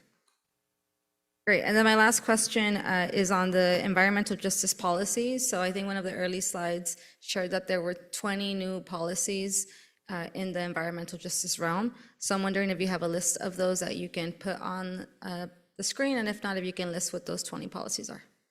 I don't have them in a format that I can put on the screen, but I can certainly put the list together and share them with you. Thank you. Can you share some of those tonight? Of the policies, we can pull up the general plan and actually look at some of them, yes. Well, so I'm referring to environmental justice policies that are being addressed by the zoning code update. Oh, I'm sorry. As referenced in one of the early slides where it mentioned Yes. how many policies per realm arena, and I believe it was 20 under environmental justice, but I could have written that number down wrong. Yes, so in the land use element, that's the primary place where we see environmental justice policies that come into play with zoning. And so examples include policy LU 1.1, compatible uses, to foster compatibility between land uses and to enhance livability and promote healthy lifestyles. And then another one is policy LU 1.3, equitable creation and distribution of open space, promoting the creation of new open space and community serving amenities in park deficient areas. This is one of those things that we've addressed through requiring publicly accessible open space on private development. I can keep going through these. Another example is active transportation infrastructure, LU 1.7. So we've incorporated requirements for bicycle parking, for example, and other things that promote walking and biking. So I'm happy to prepare a list of these. I've already started to prepare a list of these alongside exactly how we're addressing them through the zoning code, and I can share that at our next meeting. Thank you. Yeah, that would be great if that can be shared at the next meeting and also be uploaded on the website for members of the community to be able to review before the meeting. So that is all my questions. I'm going to go ahead and move us over to the public comment portion of the work study session. So the public comment portion of the work study session is now open. Recording secretary, have we received any written communication, or is there a member of the public that would like to comment on this item? Chair, we have received a total of 10 emails in the form of public comments for this item before the 3:30 p.m. deadline, which has been distributed to the commission and posted online. If you are attending this meeting in person and would like to comment on this item, please fill out a request to speak form and turn it in into the secretary. If you are participating via Zoom and would like to comment on this item, please select the hand icon to indicate that you would like to speak.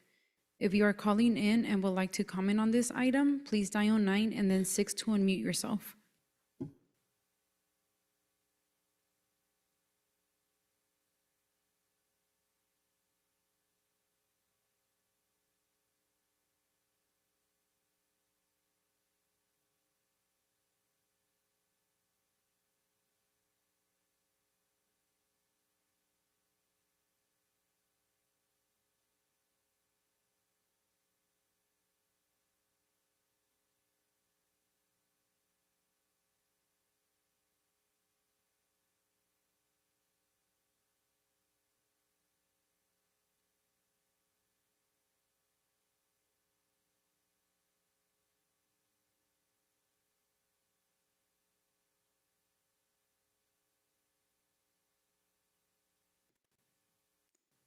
I will wait a few seconds.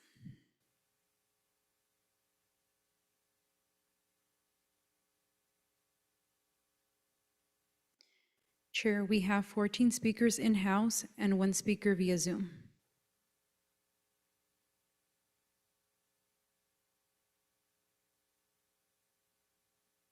Thank you. And just a reminder, every speaker will have 3 minutes. If there is a speaker that will need interpretation, we are allowing for simultaneous interpretation. I will go ahead and begin with Scott Williamson. Begin, please step forward.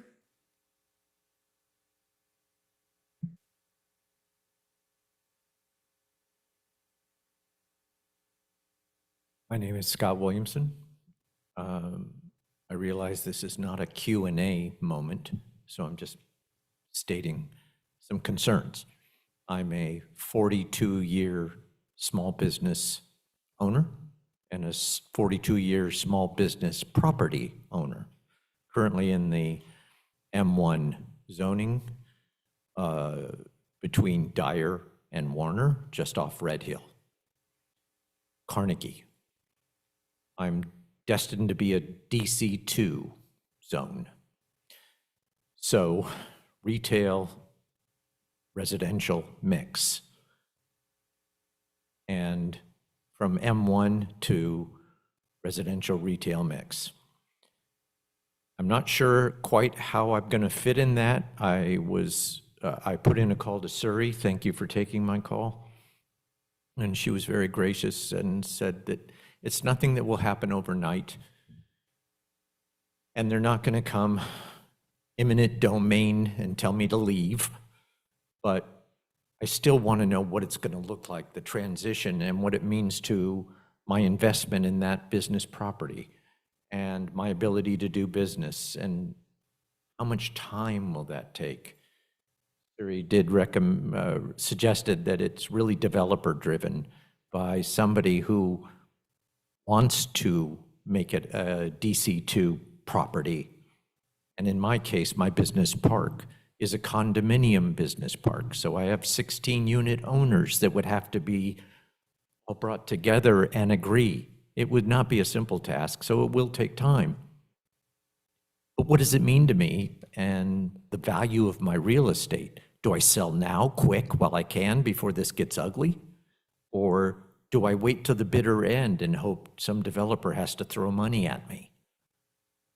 I just don't know what to think of all this, and I'm seeking clarity. So I mostly wanted to just put that verbally on record tonight, that yes, I've attended meetings and I've attended community gatherings, but I still am not clear what it will mean to me in the long run after this passes, because it is going to pass. I understand that. And I'm willing to take a call with staff later, or look forward to some other clarity that I can have, and that I'm also president of my association board, and I'd love to bring whatever information I learned back to my owners, because they're all thinking the same thing. Thank you. Thank you. Jeff Mohammed?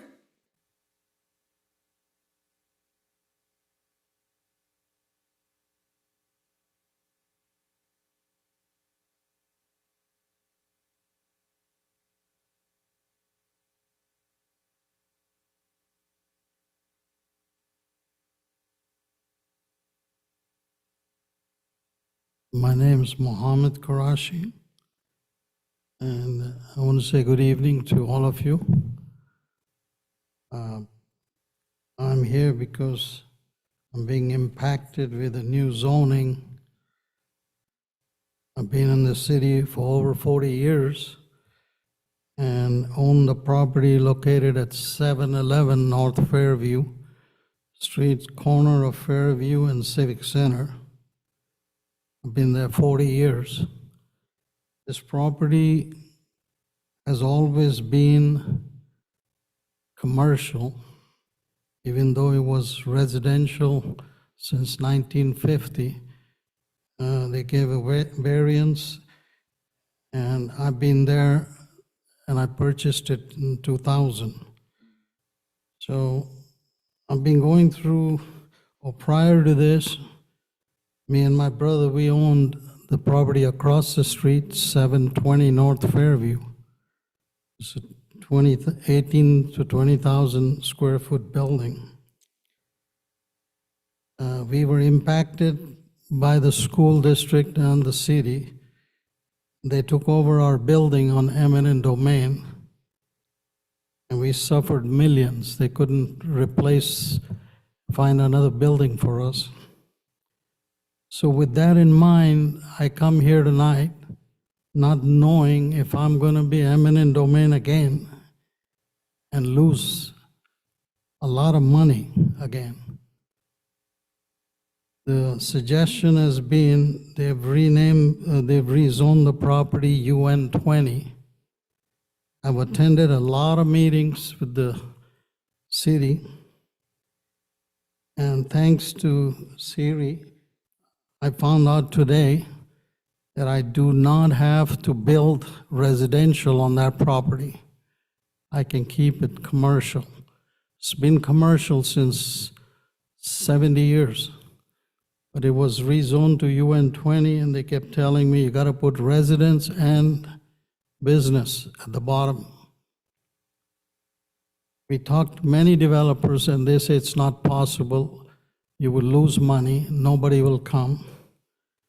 And then the third thing happened. OCTA decided to put a train right by my property. Not only did they go right by my property, but they built a station right at my property where people are going to get off, get on. And nobody took into consideration that when the train comes, makes a lot of noise, warning people that it's coming.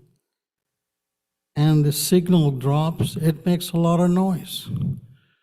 So I've been hearing that noise. They're doing some practice runs for about a month. Thank you, Mohammed. I apologize. You're at 3 minutes. So I just want to make sure that they're not going to eminent domain me again and treat me as nobody. But I appreciate if, you could check it out that we're not going to be eminent domain in the future. Thank you. Thank you.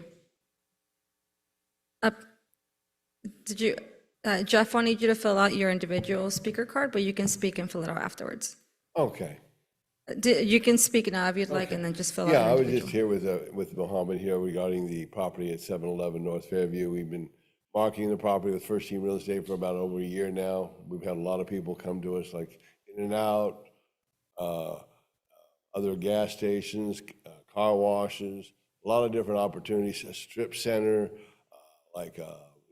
maybe like a strip center to build like maybe Arby's or like a restaurants, all kinds of different businesses have approached us, but it wasn't, zoned for UN 20 was a mixed use with units on the top and maybe residential, with commercial on the bottom. It just didn't fit the area. And now, thanks to Siri, that we've been able to get that R1 combined with the R2 properties, it would help expand the uses for the property. So I think it's be an excellent opportunity to maybe, to set up a commercial business that would create more income for the city. Thank you. Thank you. And if you can please submit a speaker card, Jeff? I'll need you to submit your own individual one. Thank you. And up next, we'll have Maribel Tuan, followed by Rocky Shun.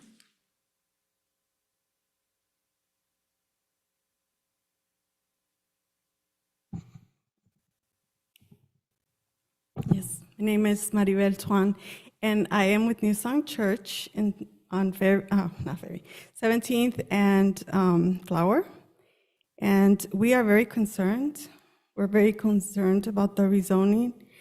We really would like to learn more about it and have some more time. This is something that that means a lot to us.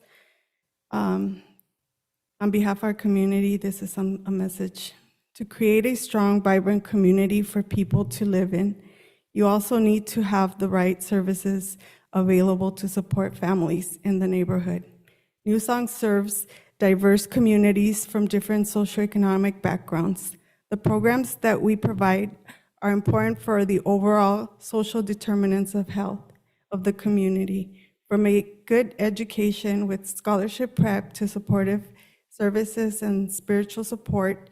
The things that we are able to do are critical for the healthy for a healthy neighborhood. Zoning limitations will prevent us from being able to look into the future and serve the community with their basic needs. We want to be a good neighbors with everyone around us, and we ask that you give us time to examine the impact that your decisions can make, so that we can provide input and feedback that could potentially work for everyone. Thank you for allowing us to make a comment, and thank you for all the work that you've been doing in the planning. Thank you. Rocky?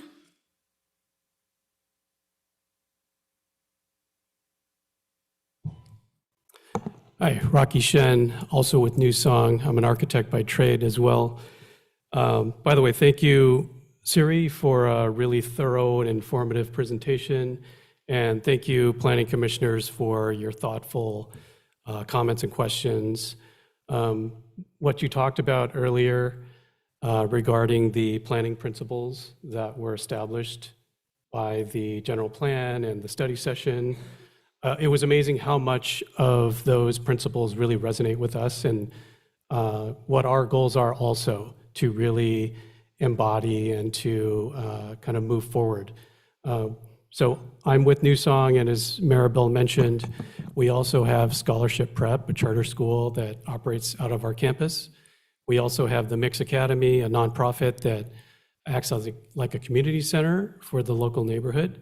And a lot of what we do, really the three entities, our goal is to really build and strengthen the community of Santa Ana. And so what we're hoping to do is contact Siri and city staff and find out a little bit more about the nitty-gritty of what the impacts are going to be and how we can continue to evolve and also continue to positively impact the local neighborhood and the larger city in general. So everything from the ODS to how the impacts of the uses that are there that may not be conforming, and what are the subtleties of what that looks like in time. So appreciate the time and look forward to our correspondence. Thank you. Thank you. Up next, we have Tom Steen, followed by Sam Greek.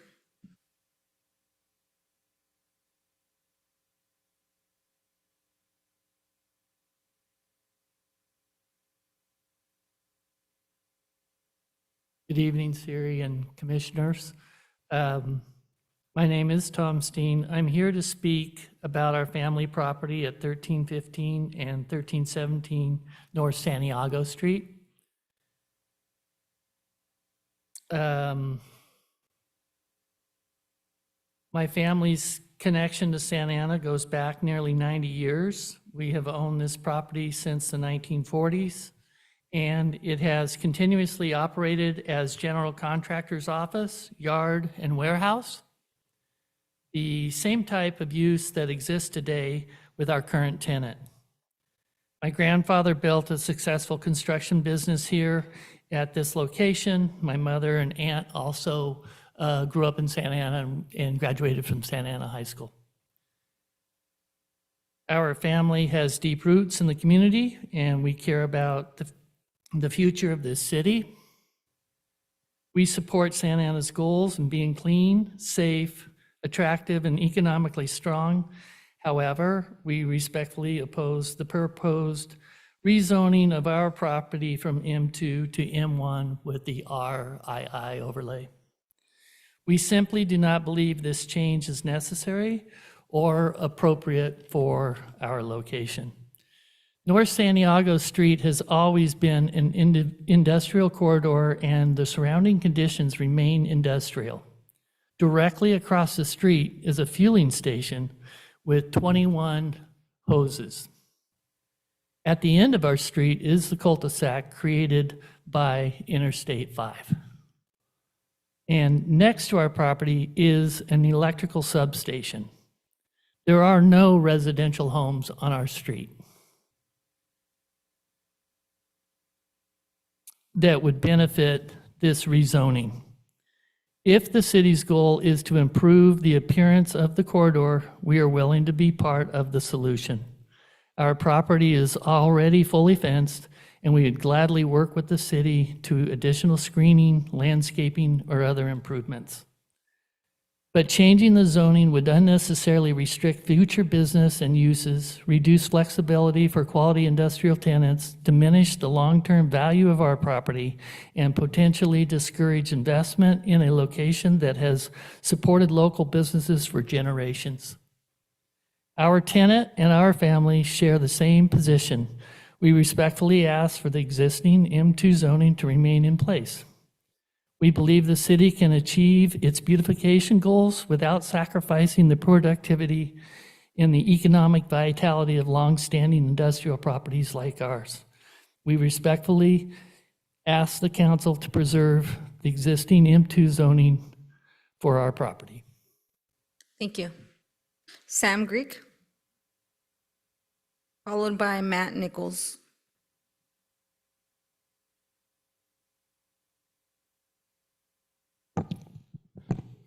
Good evening, Chair Ramos and Honorable Commissioners. My name is Sam Greek, and my firm manages and leases several industrial properties in Santa Ana. We've been in the city since 1958. And many of those properties are located in the M1 zone and now Several of the properties are going to have the RII, Residential Interface, Industrial Interface Supplemental Standards. So I want to start by acknowledging something that the city got right.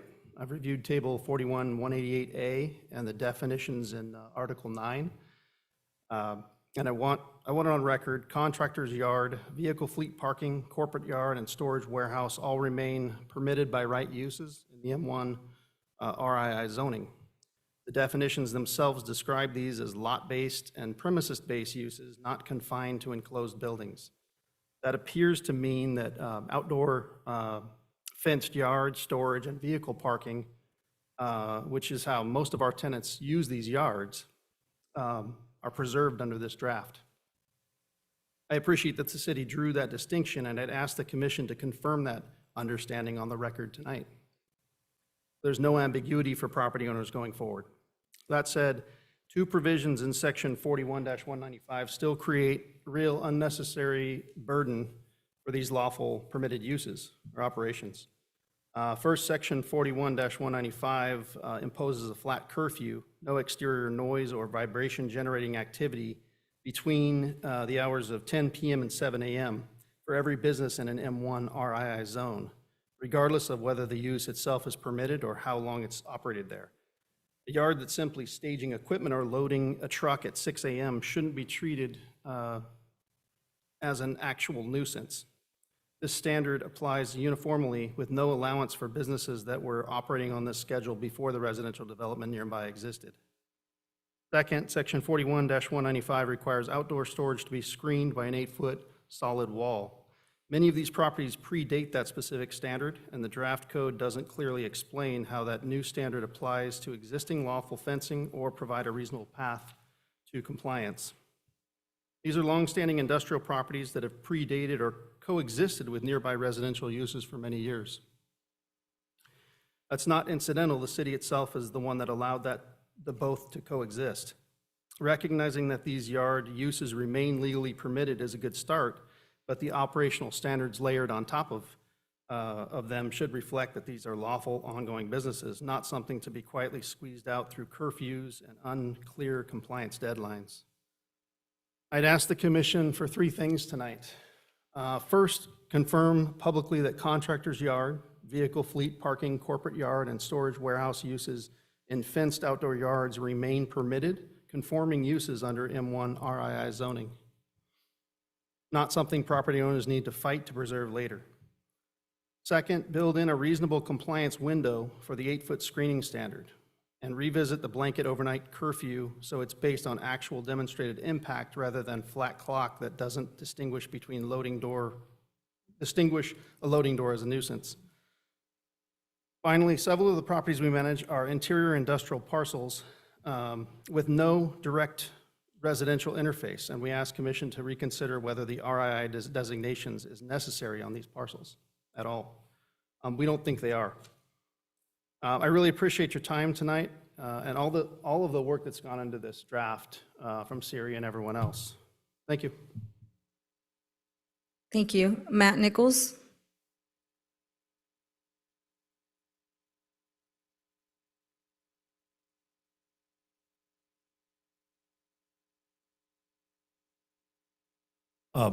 Matt Nichols here with Alan Matkins. Honorable Commissioners, thank you for your time. Commissioner Pham, a great suggestion to have this be the only agenda item. That served us well tonight, left a lot of time. First, credit to planning staff, you get a lot of credit, but it's well deserved. I think the July update was critical. Represent several industrial stakeholders in the city. I think the adjustments made to the applicability of the BP zone versus the flex zone should be preserved. Those were a great step forward in the planning process. And ask that those not be retracted or adjusted. Those strike the right balance, in our view. You heard from Sam Greek with Martin. We've been involved with him, and Sam already said this, but I want to highlight, everything I'm saying was submitted in letters to the commission. I want to highlight a few points.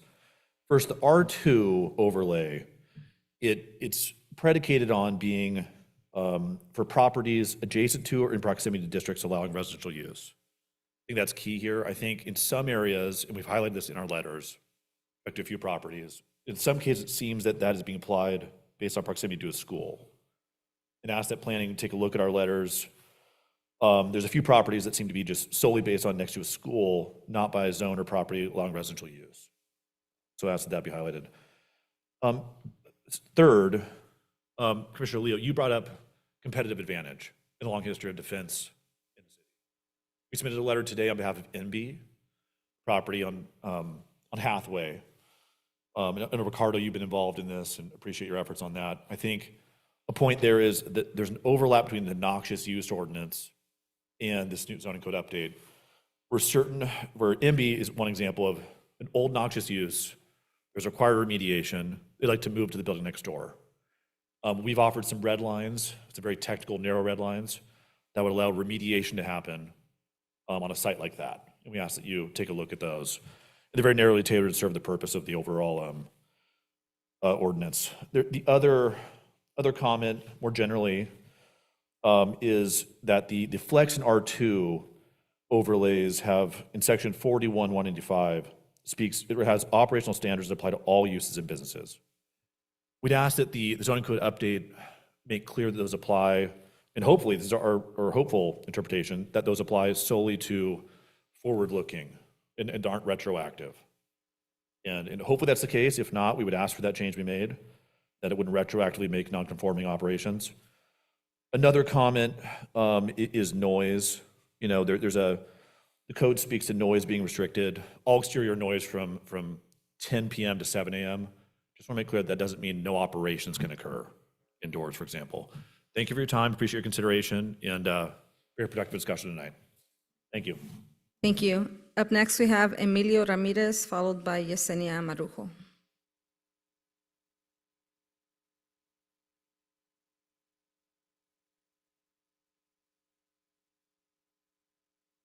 Hi, good evening, Chair Ramos and commissioners and city staff. My name is Emilio Ramirez. I'm a board member for Santa Ana Active Streets and Orange County for People-Oriented Places, and most importantly, Santanero from Ward 3 and a proud parent of a 6-month-old. I want to first thank Siri for the effort that has been put into this plan. It is looking really great. And it's, I think, a very good compromise with all the different conflicting interests in the city. That being said, I think I'm gonna swing for the fences for some of things that I think could use some improvement. As I heard a little bit here and in the past meeting, a lot of talk has been done about parking, and I think we should let the free market do its thing.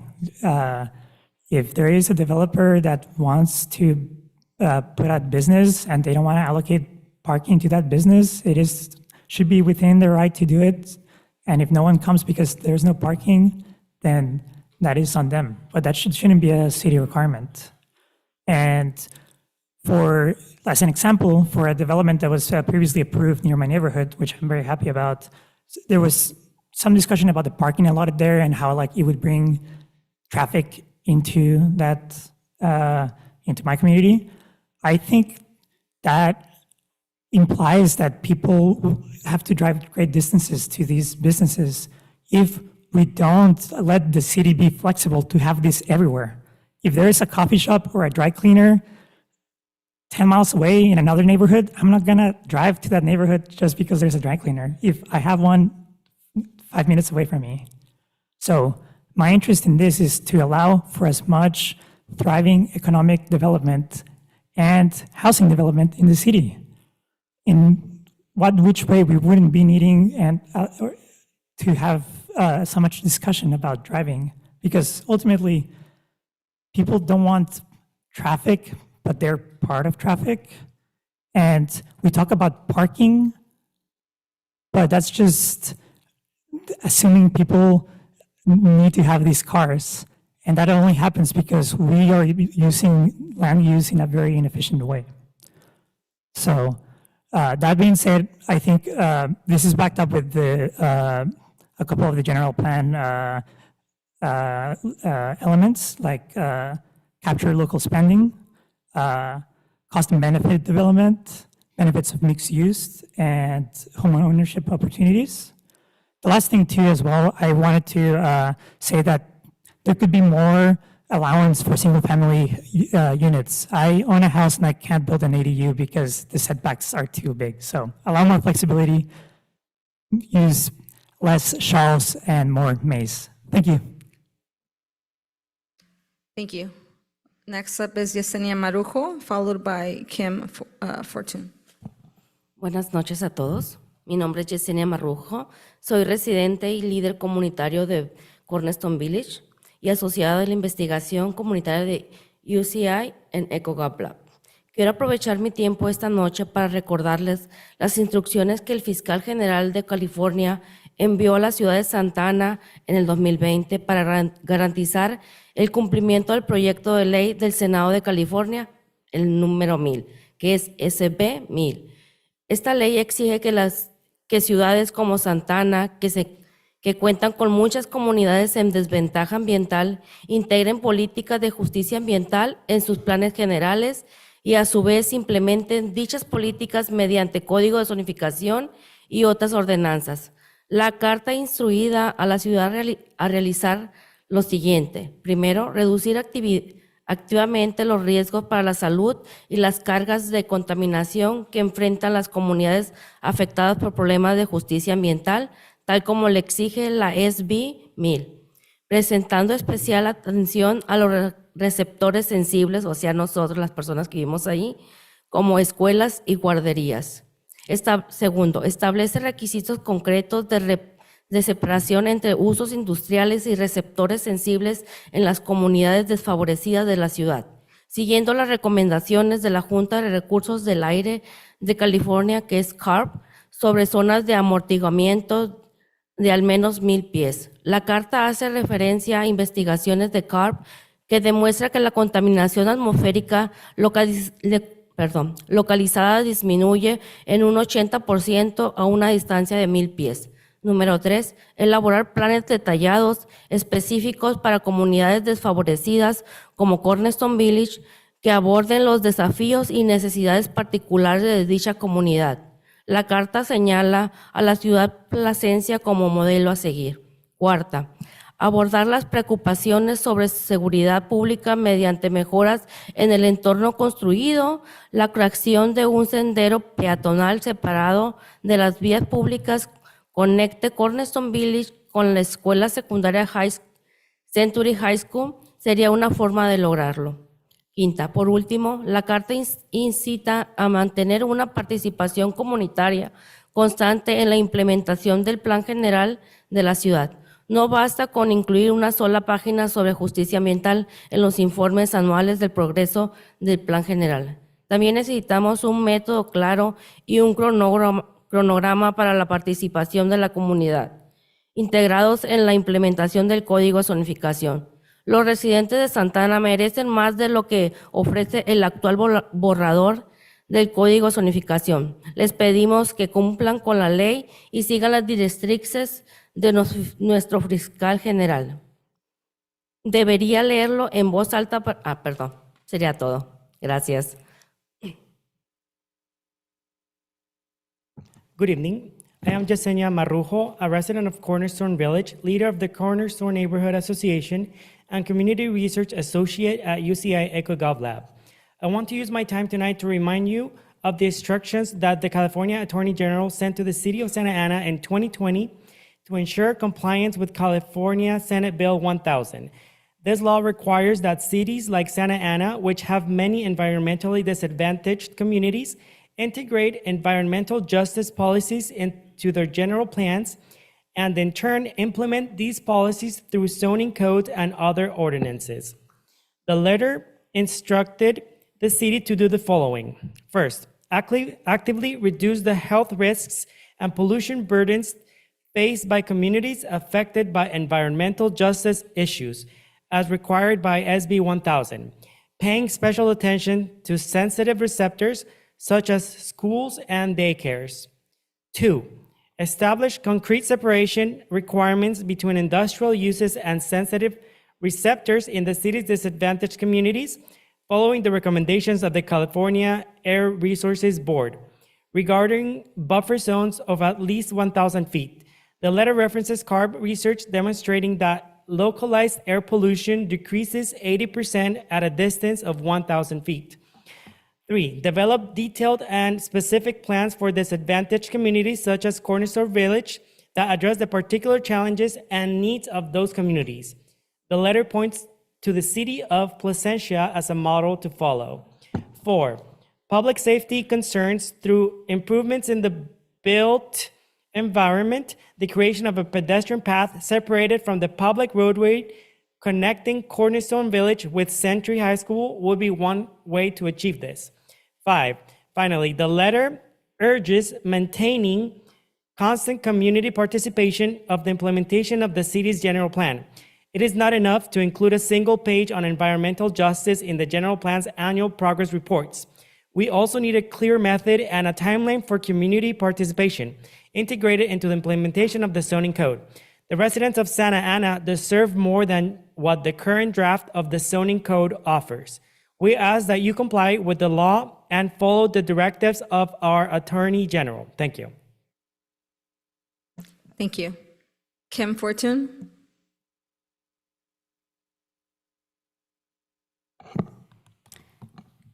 Good morning, good evening. My name's Kim Fortune. I'm a professor and director of EcoGovLab at the University of California, Irvine. I'm again here to comment on the city's zoning code update so far.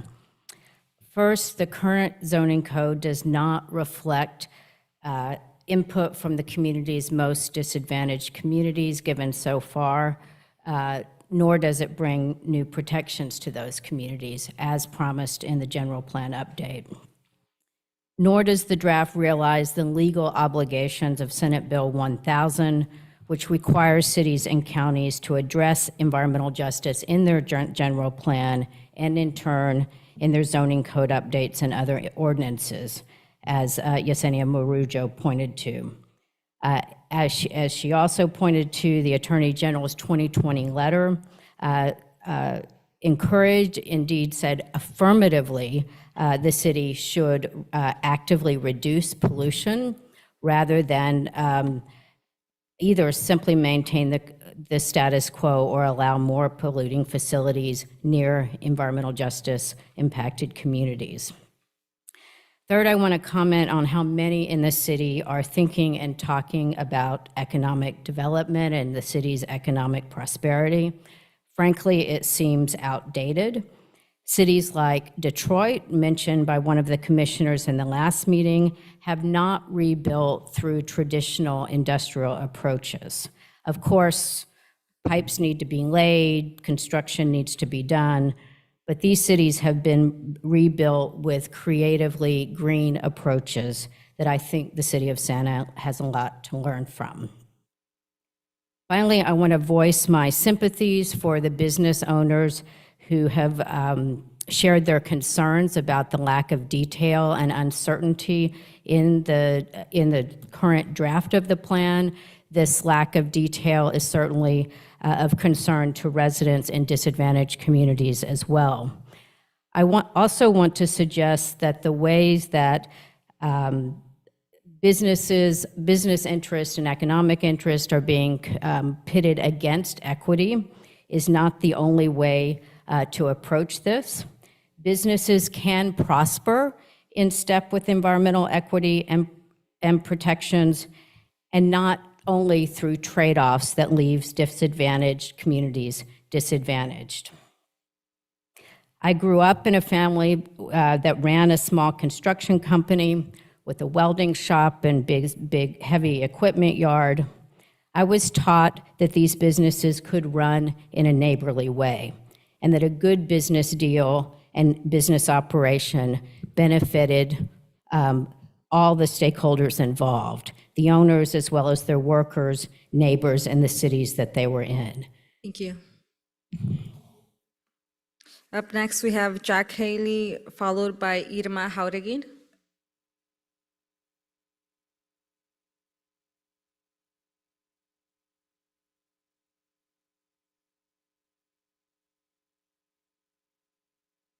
Thank you for letting me speak. I appreciate the updates that have been made to the zoning code from when I first saw it at the end of last year to today. It wasn't very good, but the planning department's done a great job of meeting with us in the business community to work with owners and operators of many of the buildings throughout the city.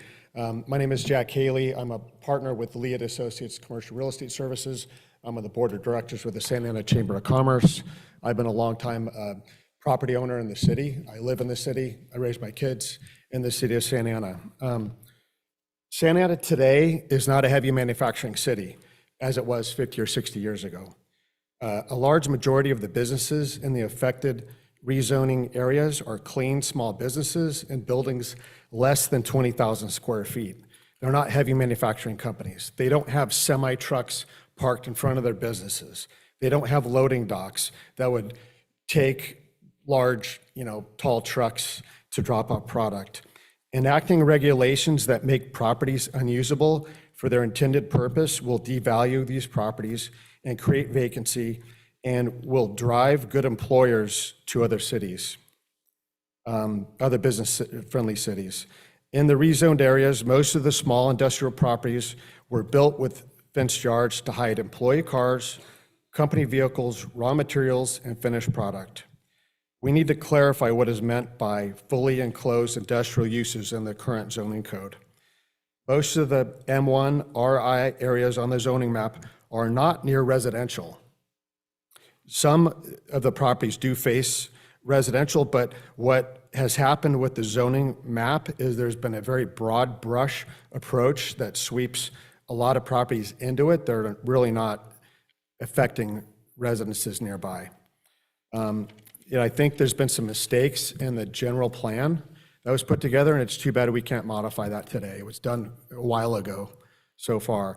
Like, I do a lot of work in the area bounded by Fairview on one side, Rate to the east, First Street to the north, Fifth Street to the north, First Street to the south. There's about 50 industrial buildings there that were built in the late 70s, early 80s, and there's no adjacent residential. They all have little fenced yards. They're all heavy manufacturing properties. To have that whole entire area go from M1 to Flex is a real problem. So hopefully we can work with the planning department further to really define what these people do for business and hopefully allow them to continue and allow the operators and the property owners to transfer their property in the future by selling the business, by selling or leasing their buildings in the future. Thank you for your time. I'd be happy to talk to you all in the future in more detail about how it affects this community. Thank you. Bye-bye. Thank you. Irma Jauregui, followed by Jennifer Salas. Hello, commissioners, staff. I'm Irma Jauregui, past historic commissioner. I live in Wilshire Square. I have been in the city since 1979 and have seen the changes. I have a question. This is very deep and there's many layers that I'm not totally clear on, but I'm definitely very concerned about the area in Wilshire Square, which is St. Anne. 1322, 1344, South Main, and 1319. That is St. Anne. It's a historic building. That is the anchor and the image of the historic South Main corridor. That is the school, and that is their parking lot. What does this mean that it's going to be a mixed-use residential? Are you opening the door to developers to make money, and if something ever happens to the parking lot, it would change the character?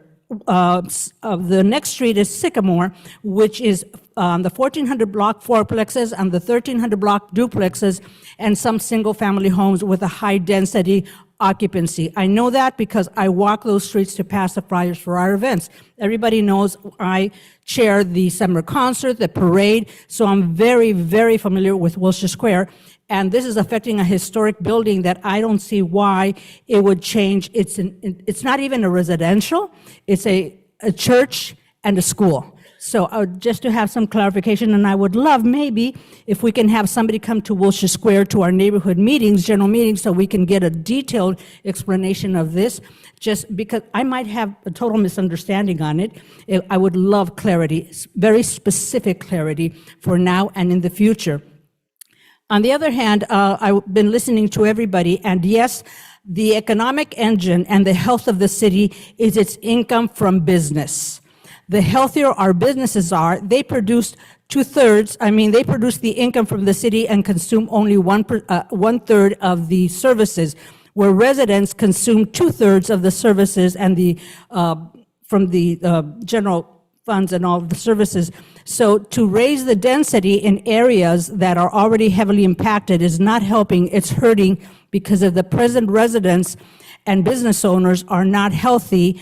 Putting a heavier weight on them is not beneficial in my eyes. So thank you very much. I do know you've put a lot of work into this, and I appreciate a little bit more details. Thank you.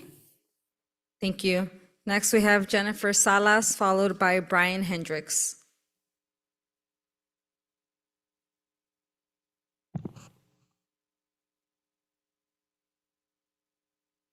Good evening. My name is Jennifer Salas. I'm here representing UC Irvine EcoGov Lab, working in partnership with the Cornerstone Neighborhood Association.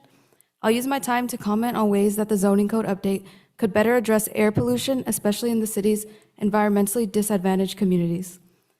First, the zoning code draft states that no land use shall generate or cause any visible dust, gases, or smoke to be emitted into the atmosphere.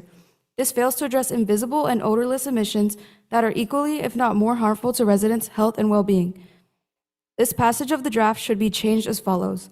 No land use shall generate or cause any pollution known or suspected to have negative health consequences at levels that would exceed applicable air quality guidelines and reference exposure levels at the fence line of the facility. Facilities permitted to pollute at particular levels should be required to install fence line monitors with real-time data from the monitors available to the public. The list of contaminants that need to be monitored includes PM 2.5, VOCs, lead, hexavalent chromium, and other metals, and PFAS.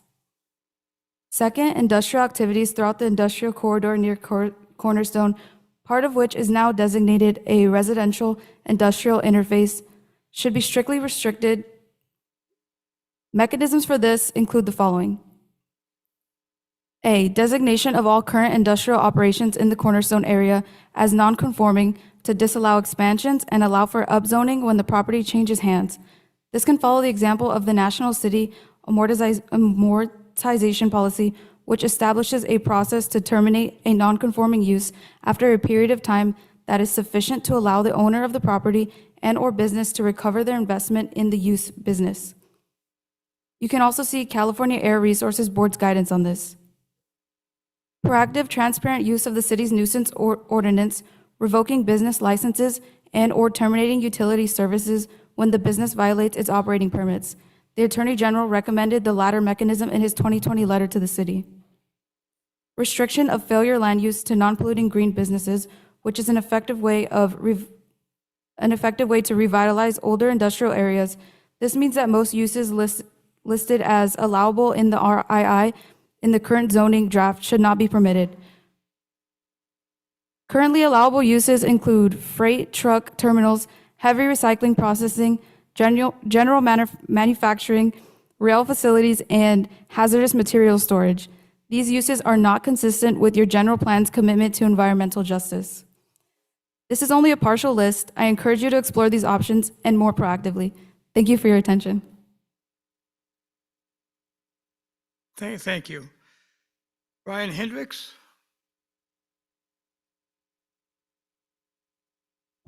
Good evening, Brian Hendricks with Magis Realty. Commissioners, staff, thank you for this discussion tonight. I want to thank Siri and Ricardo, who met with us last week to discuss certain concerns, but I want to draw your attention specifically to the area that actually Mr. Steen had mentioned, which is North Santiago, north of Washington, just right below the 5 freeway. It was interesting on the map of all the industrial space across the city. This is a very small piece on the north, really in the whole north half of the city, that would be great to preserve as industrial. It has already been moved from M2 to M1, and it also has the residential industrial interface, which we'd like to request that the commissioners and staff consider removing the RII from that small section. Eyeballing it, it seems like about 90% of the M1 RII designation across the city has single-family homes directly abutting it. There's large lines of properties with the yellow single-family homes right behind it. This piece is very different.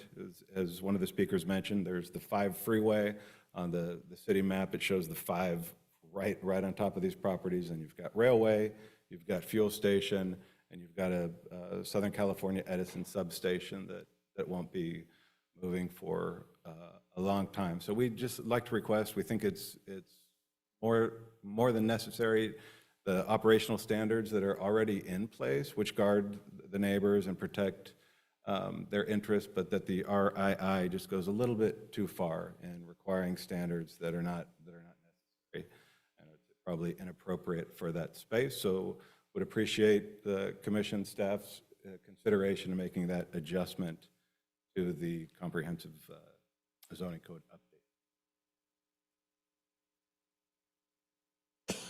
Thank you. Secretary, do we have anybody online that would like to comment? Chair, we have one speaker via Zoom, Ms. Erika Gonzalez. If you can please unmute yourself. Thank you. Yes, hi, good evening, everyone. My name is Erica Gonzalez, and I am a lifelong Delhi resident and a leader in the Delhi Neighborhood Association. I'm also a director for Orange County Environmental Justice, and I would like to comment on a few items, but first I wanted to uplift a comment that was made earlier about EJ policies and not being very effective. We'd mentioned one, well, folks had mentioned one already, the Senate Bill 1000, which did help to usher in a moratorium in the Logan Barrio neighborhood against the crematorium. So EJ policies do work if we know how to work them. And the EJ policies only work in cities that have infrastructure to support them, which is what we're trying to build here today. So working class families deserve real opportunities and real solutions to transform their communities for future generations. So with that being said, the 2 zoning code updates that I wanted to specifically discuss was first the South Main Urban Neighborhood Zoning update. I think someone just mentioned it about St. Anne's and how historic preservation of buildings should be at the forefront. We really want to avoid displacement of any current residences and businesses, or in that case, religious institutions that have been in the neighborhoods and in the communities for generations. So what protocols will be put in place to ensure that this doesn't happen? Tenants' rights should also be upheld and considered when we're constructing these policies. And then I also wanted to bring up renovation of existing structures versus new development, because we know that Santa Ana has a very dark history of opening doors to development and then developers just running amok in our city and with very little oversight and accountability. So I want to make that very clear that if we're going to be opening up these doors to development, there needs to be specific protocols, procedures, and accountability measures in place to ensure that we do not run into the same situation that we ran into in the early 2000s. And then I also want to note that along Main Street, most buildings are a single or 2-story, and they all have, or most of them have an ADU. So I want to know, or I want to ensure that, like I said, the existing buildings, especially historic buildings, are preserved and that the current tenants are not displaced. The second point I wanted to comment on was the flex, or the residential industrial interface. As a Delhi resident, I've lived along these industries my entire life, and I can tell you that I've heard numerous stories and have a number of family members that have been directly impacted by the pollution caused by these industries. So I want to note that we were asking for a carbon sink, not this residential industrial interface. We wanted a carbon sink, and what a carbon sink does is that it creates a natural remediation of the environment. Urban carbon sinks can be well integrated as a strategic approach while planning and Thank you, developing. Erica, you're at time. Thank you. Were those all of the speakers online, Recording Secretary?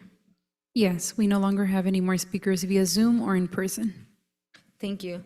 That concludes the study session, and actually, that concludes the public comments.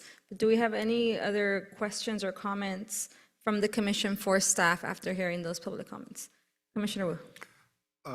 The role of churches in community and their zoning seem to be important anchors historically as not only a place of worship and service, but also serving as a community service and providing other services that are needed in the community. And I was wondering, we recently approved a different kind of church that had no pews and no services, but they were more like an office building, you know, and our zoning allows for those kind of services in a business complex area. But I'm looking at the neighborhood character of some of the other established churches in the community, like not only New Song, but Templo Calvario and some of the black churches in the community that have been providing food services, daycare, and other things. And was wondering if we need to kind of look at it to kind of ensure that they could operate the kind of social service program, even though their main service is a place of worship, they may be doing other services and that we needed in the community. Then there are other kinds of churches that we may want to distinct from that do not provide any religious service, but, you know, we kind of wonder, what are they really doing? You know, they have more of a office setup, you know, so, you know, I don't know how to reconcile the two. I don't know where to go in terms of the new zoning update. And I just thought I'd bring that up for consideration to be examined.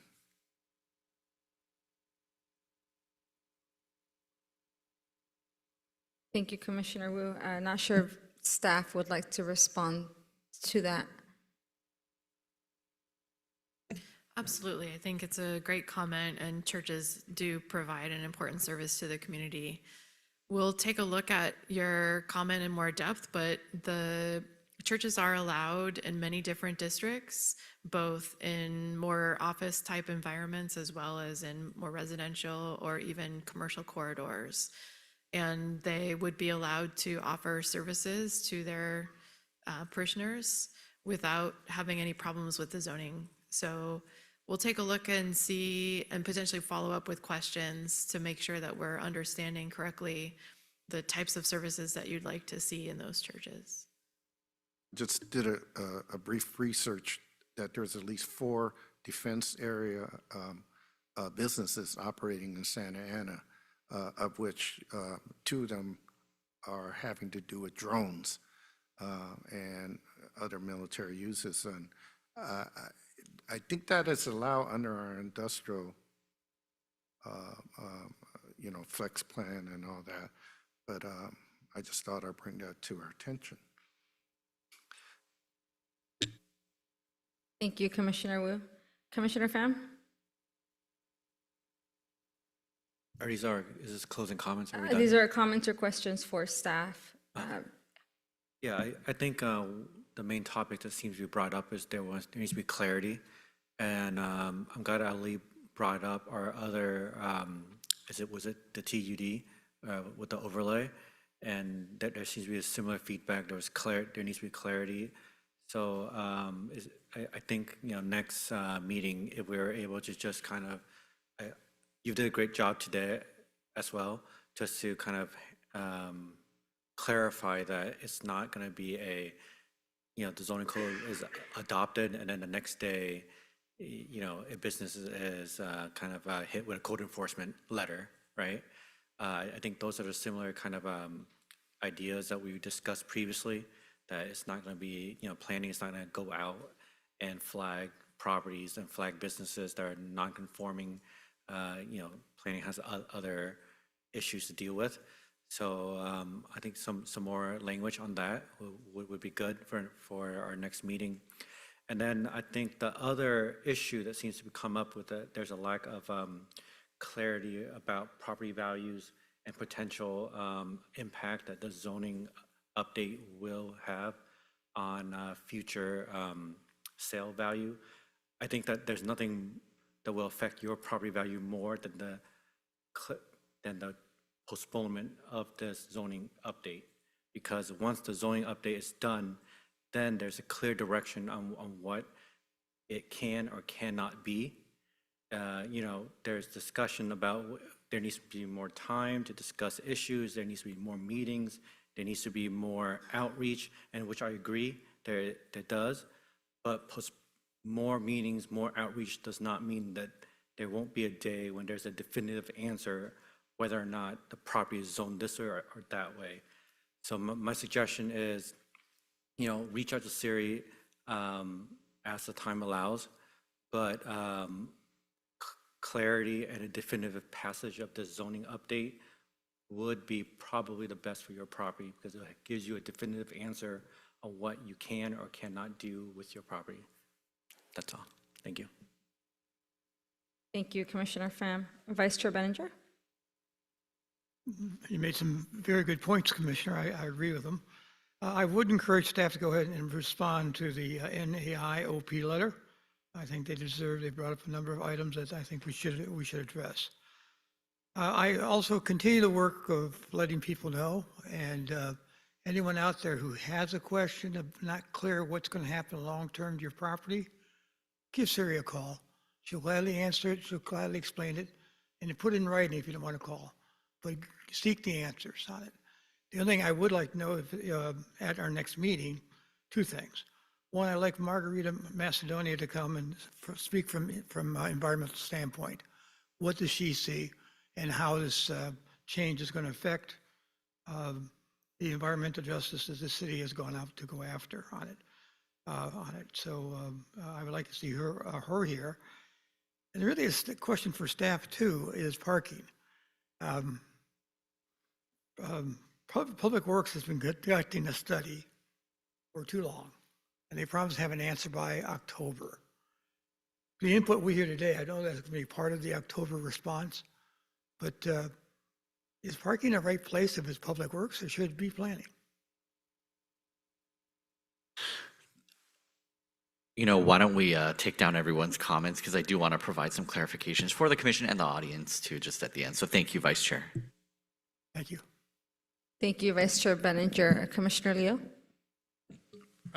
Today we spent a lot of time on the industrial interface and how that's going to work. We didn't talk about the retail corridors. So next time we come back, can we talk about the retail corridors? Can we talk about what Commissioner Wu brought up about the empty storefronts on 17th or on Main Street and how the plan is going to impact them, possibly revitalize them? Because we have large swaths of buildings that are just empty, and understood that small business has been under attack for many years, but what we're doing in that place so that people who own those properties or who are looking to invest can understand what we'd like to see done along the corridors of 17th, Main Street, and others. Because when you think about it, we've got a lot on 17th that we could improve, just like on South Main Street. So just this time I understand what we focused on, next time focus on that, because those are the two pieces that are going to help the city kind of move forward. Thank you, Commissioner Leo. Commissioner Guzman? Thank you, Chair Ramos. Throughout this, first I want to thank members of the public who came in and voiced their concerns. It helped me understand all the issues. I'm fairly new to this commission, so that was very insightful. One of the things that was acknowledged and I think is going to be addressed is the vagueness around the enclosures. I think a lot of the comments from the industrial businesses and properties really didn't understand it, or maybe they do now after this whole conversation. And the other thing I wanted to address or comment on is the fact that this zoning code really does try to strike a balance in addressing the corridors with the way that the city of Santa Ana wants to envision itself for the next 100 years if it takes to redo the zoning code. So I really, hearing all the comments really helped me kind of focus on what I needed to focus in terms of understanding what the zoning code is aiming to do. So I thank everybody And staff, you've done a wonderful job, and members of the public as well, coming in with your comments. That was really helpful to me. Thank you. I have a few questions for planning to add to their queue of questions I'll answer afterwards. But one, I heard a few business owners and property owners mention the residential industrial interface, and it seemed like there were questions on why it was applying to areas where they weren't abutting with residential. So if staff can please explain what the rationale was for adding that overlay in areas where we don't currently have residential existing. And I think I heard the reason why, but would be great for staff to clarify at the end with all of the answers they're going to provide. And then I also heard 3 public comments mention churches. So that just brings up a few questions for me. As of now, how are churches zoned, or how are they zoned in the zoning code update? And I think I heard that maybe they don't have a specific zoning and they kind of exist everywhere. So we could get more information on that, why they're zoned that way and why, and what does this mean for them? So I know the churches that we heard mentioned all have schools on site. So just curious about what that means, how, if at all, they're impacted, or what, if any, additional flexibility they have, knowing that the existing churches, at least, I think many throughout the city, but at least those that were mentioned have multiple uses, and I think some of them have multiple zoning designations right now, including commercial. And I think some of the churches have been interested in exploring, so it would be good to understand how, if at all, does the zoning code update change what they can or cannot do. So those are my questions for now. And also want to say thank you to staff. I realized I didn't say that earlier, so thank you to staff and for providing a very thorough presentation, and I think much more thorough than last week. So I'm glad to see the improvement. And I heard also a few new maybe approaches for the next meeting. So excited to see us just continue to get more thorough as we continue. And then I'll give it to our staff now to answer the queue of questions they have. First of all, thank you to everyone who came out and spoke, and to the commissioners, of course, and thank you, Chair. I do want to just ensure a couple of principal ideas are answered for anyone that just feels like they just need a straight answer on something and then they decide whether they still are interested in this process or not. So first of all, this is not an eminent domain process. There's nothing in the zoning code that results in a property being taken, acquired, anything for a road widening. Zoning does not mean that the city comes in and builds a project on a private property. So if there's any concerns about what this means for me in terms of developers knocking at that door, that's all driven by the private market. Zoning is simply a set of rules and regulations that's applied to all properties, and basically allows property owners to decide what they want to do with their properties and how they can do it. That's just statewide what zoning is, no different in Santa Ana. So again, this is not an eminent domain process by any means. Second of all, and this is more for the commission to think about just policy-wise, because you will be put in a position next meeting where now you're being asked to recommend approval of the document to the city council. One of the comments touched on this directly, but a couple alluded to it. In the residential industrial interface, and in fact anywhere else in the code where there's proposed standards for how you operate, those are forward-looking, right? So they don't apply retroactively. In the transit zoning code from spring, summer of last year, the code actually does say you have X amount of time to come into compliance with these new standards. So even if you're existing, even if you're non-conforming, you still have to build a wall for screening. You still have to change your hours of operations, but with this code, just like most other codes, these are applying to new businesses moving in forward where there's physical improvements that are being asked for. And then thirdly, the questions about, why is the residential industrial, it's not R2, just for clarification, it's the residential industrial interface. Why is that being applied to schools, for example, not just residential? So again, that is a policy question for the commission. Do you want the zoning map to take into account that interface, not just between residences and industrials, but also schools and industrial.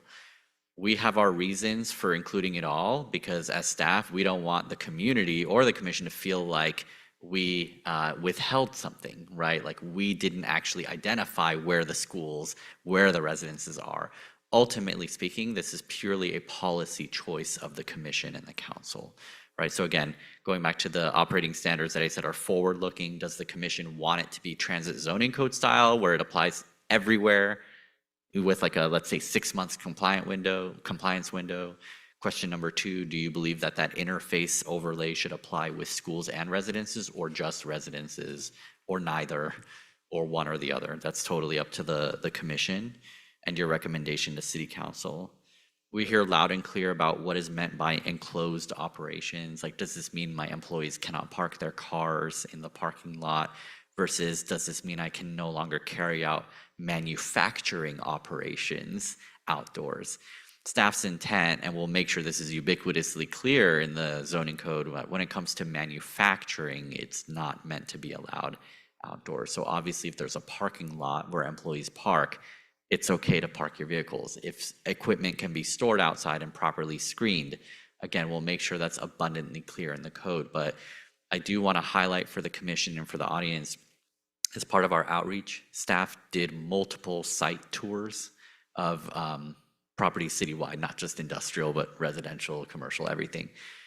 And on some of the industrial site tours, we saw some pretty gnarly things. You know, there's some stuff that's great where there's good neighbor policies and there's, you know, proper walls, there's proper screening, there's a compatibility of uses. And in other cases, we saw businesses where there's just straight up outdoor dipping and processing and chemicals and manufacturing. And you could literally see vapors and steam rising from open barrels of chemicals. And that is not something that is allowed in many other cities. And as I said earlier, Santa Ana has situations where people's backyards abut industrial properties. So that is what the core of what the code update is proposing to get at. But again, we will make sure to close that out with the industrial groups to be clear what we are proposing and what's not meant to get scooped up with all that inadvertently. And then, so that's it, just in terms of like black and whites I wanted to offer for the community this evening and for the commission. But of course, there was a whole litany of comments that were made about churches and, you know, parking and all that. Vice Chair Benninger, so yes, the Public Works Agency for I think 9 years has been carrying out this parking study citywide, and it's meant to look mostly at like the parking districts and the street parking impacts. Zoning codes are where you contain your regulations for on-site parking for private properties. And then the Public Works Agency manages basically everything that's street, sidewalk, sewers, if you can think about it that way. But that doesn't mean we operate in silos. We're in the same building. We're on top of each other, different floors. And yes, we've had the coordination to make sure that when this question arises at City Council, that we'll be prepared to answer it as well. So thank you. So there's a process for school districts to declare the property excess surplus property, right? At which time then private market might step in and say, ooh, I like to do this with it, right? So if we designate a zoning today, it may affect how the property is decided later on when the school district takes on a character. So maybe what we have right now, you know, suffice, you know, I don't know, but I just thought to reflect on that. Things change when other jurisdiction makes a decision about regarding the properties under their jurisdiction. Thank you, Commissioner Wu. Are there any other comments or questions for staff before we close the study session? Great. I'd just like to add Go one ahead, Vice thing. Chair I know I Benninger. mentioned about environmental justice coming, but I also like the Economic Development Group. I realize that Mr. Garcia is gone, but still, we'd like to have someone come and have their view on this proposal also, because they're greatly involved also. Thank you, Vice Chair Benninger. Well, without any additional comments or questions for staff on this, the study session has now concluded. Moving on to commission comments for staff, general closing comments. or staff? If staff has any comments? Go ahead, let them go first. No, no comments from staff. With that, we'll go ahead to commissioners. Commissioner Leo. I keep referencing the schools. The peak of the student population in Santa Ana was 61,000 students. School started this week for some, starts next week for others. It's 36,000. How do you keep open that many schools with half? I mean, it's almost half. At some point, the district has to have discussions with the city on what's going to happen with the property. We lack park space and everything else. And if we can't get the district to the table to discuss, then other people in the community need to speak up. The school district has lost 25,000 students since 2002. The city doesn't function with all those employees. If you lose revenue, you make cuts. At some point, the school district, we all need to realize the school district is a partner in the city, but they also need to come clean and be honest with us and say which schools are empty, which we need to condense, and so that the city and the school district can plan, okay, oh, look, here's one with a playground. Oh, we can make it into another park. Because everybody comes here and complains about parks. I get it. School district can help us. Instead, we gerrymander parks, we Centennial Park shares with Godinez. At some point, the district needs to come clean and tell us what they're going to do with the surplus properties, like you mentioned, Alan, at some point. We need workforce housing, which was moderate level housing in the city.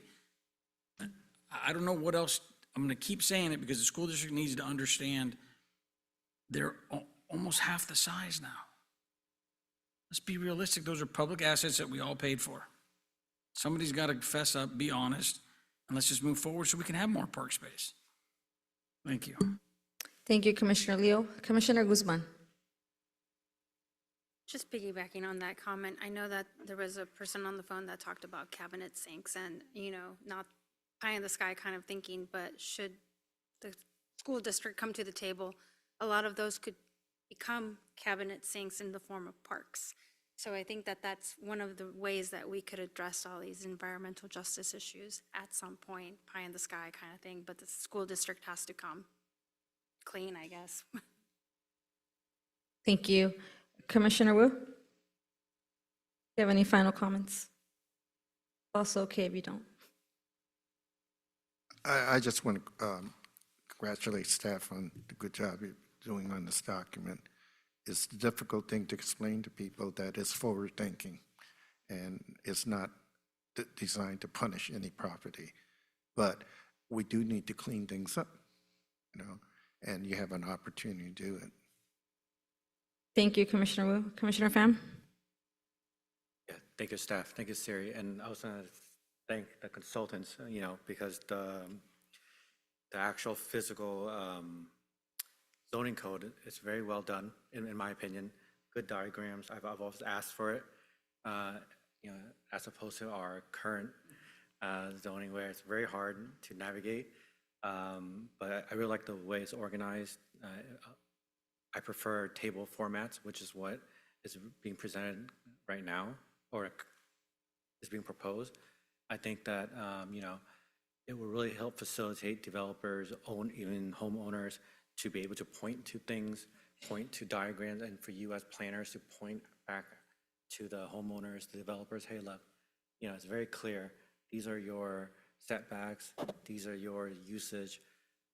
And whatever the content of the zoning code is, the actual manifestation of what you kind of facilitate in terms of the structuring of things, I think it's already a success in my opinion, because it's a great way to communicate to the community that you're actually looking into things and that you're putting numbers to setbacks, you're putting numbers to heights, you're considering the facade needs to be pushed back X amount of feet before a change in elevation, things like that.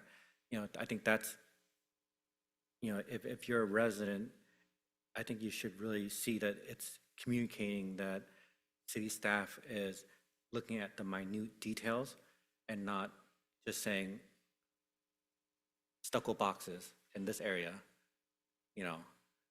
three-story stucco boxes in that area, it shows a level of care that, obviously you want to see in every city, but it does show a level of care that this specific city consider for its residents to take the time and the level of detail to look at every district, look at the architectural aspect of it, and the parking, the landscaping. It should be a testament to the level of care that the staff has for the city. Thanks. Thank you, Commissioner Pham. Vice Chair Benninger? Unfortunately, Commissioner Leo, we are not controlled with the school board. I just recently was at the Rob Richardson Welcoming Center, beautiful building, and they're revising it to include We Share, but I looked at the hunk of land that it sits on close to Monterey High School. Unbelievable. If we converted that to a park in the city, what wonderful. But it's really for the city officials to work with the school board. And I don't know what the secret is either, because LA has the same problem. They've kept the same staff, but they have half the number of kids. Somewhere along the way, it's got to break on it. I do appreciate all the comments tonight. I thought there was a lot of great input. I do encourage anyone that is questionable how this plan is going to affect them to please give planning a call, especially Siri. She'll answer it. I do like the comment about my beloved Detroit. God, I don't want to go back to what the industry was in the 1960s. I was there when the River Rouge caught fire because of so much pollution on top of it by Ford Motor Company. And I do admit that, yes, greener industrial has come back, but the question was brought up because the comment was made, who needed industry? Well, we all need industry, but it pays the bills. And someone sent in very good information to us about, and from Pepperdine University, talking about how much industry funds and what it puts in. Now with that, I also said too, you don't have to stand releases that are above limits. I don't support that at all. As a chemical engineer who worked on that stuff, I was very disappointed what happened in Garden Grove, and I expressed my feelings to Phil Becerra, who sits with the fire department, because they had no emergency plan. The manufacturer of that chemical didn't come up to them and give them ideas, and that's totally not acceptable. When I worked for Dow Chemical and other companies, we had emergency plans. We had MSDS sheets ready to go. So when the fire department showed up, they knew what they were dealing with and we could explain to them. It wasn't just cut and run. And when you look at that, I remember one comment by the fireman saying that, well, the tank split, but it didn't release anything. That's not how it works. But anyway, with that in mind, I hope you are getting on EPA and the government and air quality and Department of Toxic Substance, who regulates those emissions and releases. And I would like to see some data. I know Madison Green used to do a collection of data on particulates and showed good example of what happens when fireworks are used in the city, how those levels go up. That's data that you can use and that's data you can work with to make changes. So with that, again, thank you to the city. This is a great undertaking. I know it's a lot of work, a lot of effort, and I definitely appreciate it. Thank you. Thank you, Vice Chair Benninger. And I'll just say once again, thank you to staff for the presentation today. And I also want to sincerely thank everybody that came out to speak tonight, everybody that came out to watch the meeting and engage with us. It's been great to hear from residents, from business owners, property owners, church representatives. So I hope that you will continue to join us, not just at the next meeting, but that you will also join when this goes to council, where we'll go through 2 readings. So again, thank you all. And our next regular meeting is scheduled for August 24th at 5:30 p.m. With that, this meeting is adjourned.